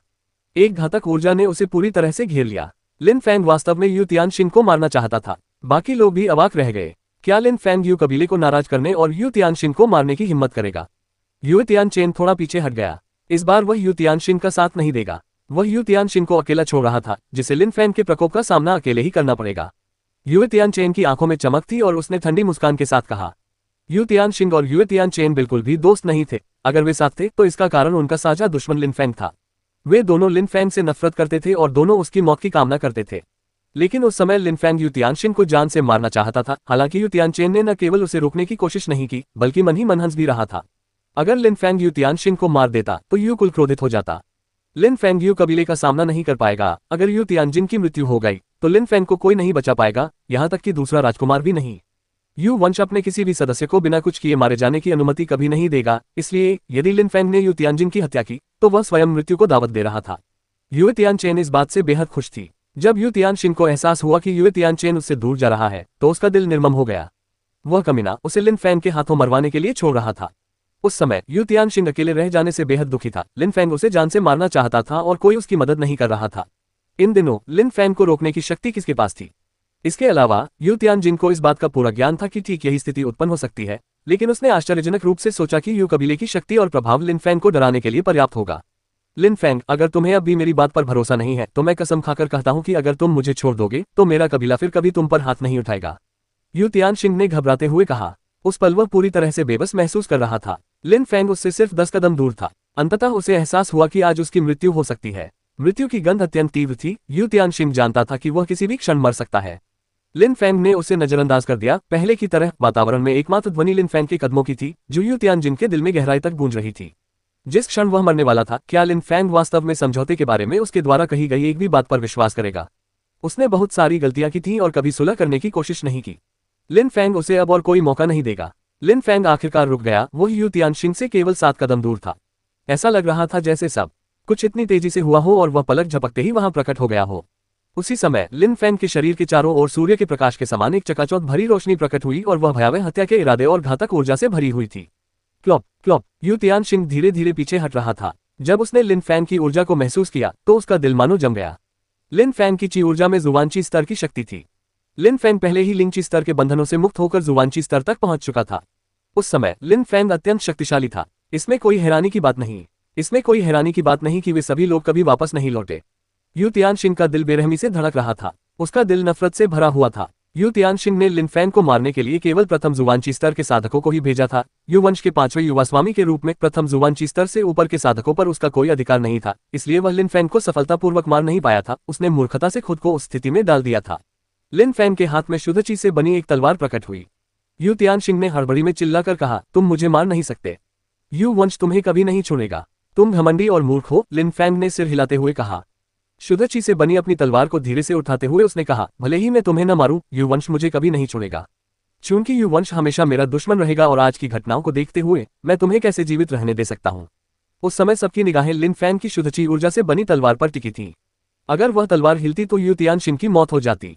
भीड़ को ऐसा लग रहा था मानो वे पूरे वातावरण में व्याप्त शक्तिशाली ची ऊर्जा के कारण घुट रहे हों। वे सभी केवल लिन फैंग के हाथ में मौजूद तलवार पर ध्यान केंद्रित कर रहे थे जो नीचे की ओर उतरने लगी थी। रुको, एक बेहद आक्रामक आवाज ने चिल्लाया। हवा में घातक ऊर्जा फैल गई। उस आक्रामक आवाज ने वातावरण को कपकपा दिया और उसमें एक हल्की सी ऊर्जा समाई हुई थी जो लिन फैंग के कान में चुभ गई, जिससे वह एक पल के लिए थोड़ा अवाक रह गया। उसकी तलवार यू तियानशिन के सिर के ठीक ऊपर हवा में रुक गई और उससे आगे नहीं बढ़ी। यू क्यू, लिन फैंग ने ठंडे स्वर में सिर घुमाते हुए कहा। उस क्रोधित स्वर में ची की हल्की सी झलक थी। ये वैसी ही थी जैसी उस हमले की थी जिसने सेलेस्टियल अकादमी में हेइमो के साथ उनके युद्ध को बाधित किया था। वह आवाज यू कुल के तीसरे वरिष्ठ यू क्यू की थी। जब लिन फैंग और हेइमो आपस में लड़ रहे थे तब यू क्यू की आवाज ने लिन फैंग को आहत और स्तब्ध कर दिया। जैसा कि उम्मीद थी, जब यू तियानशिन ने लिन फैंग की पीठ पर यू क्यू को देखा तो उसकी आंखों में अचानक खुशी झलक उठी।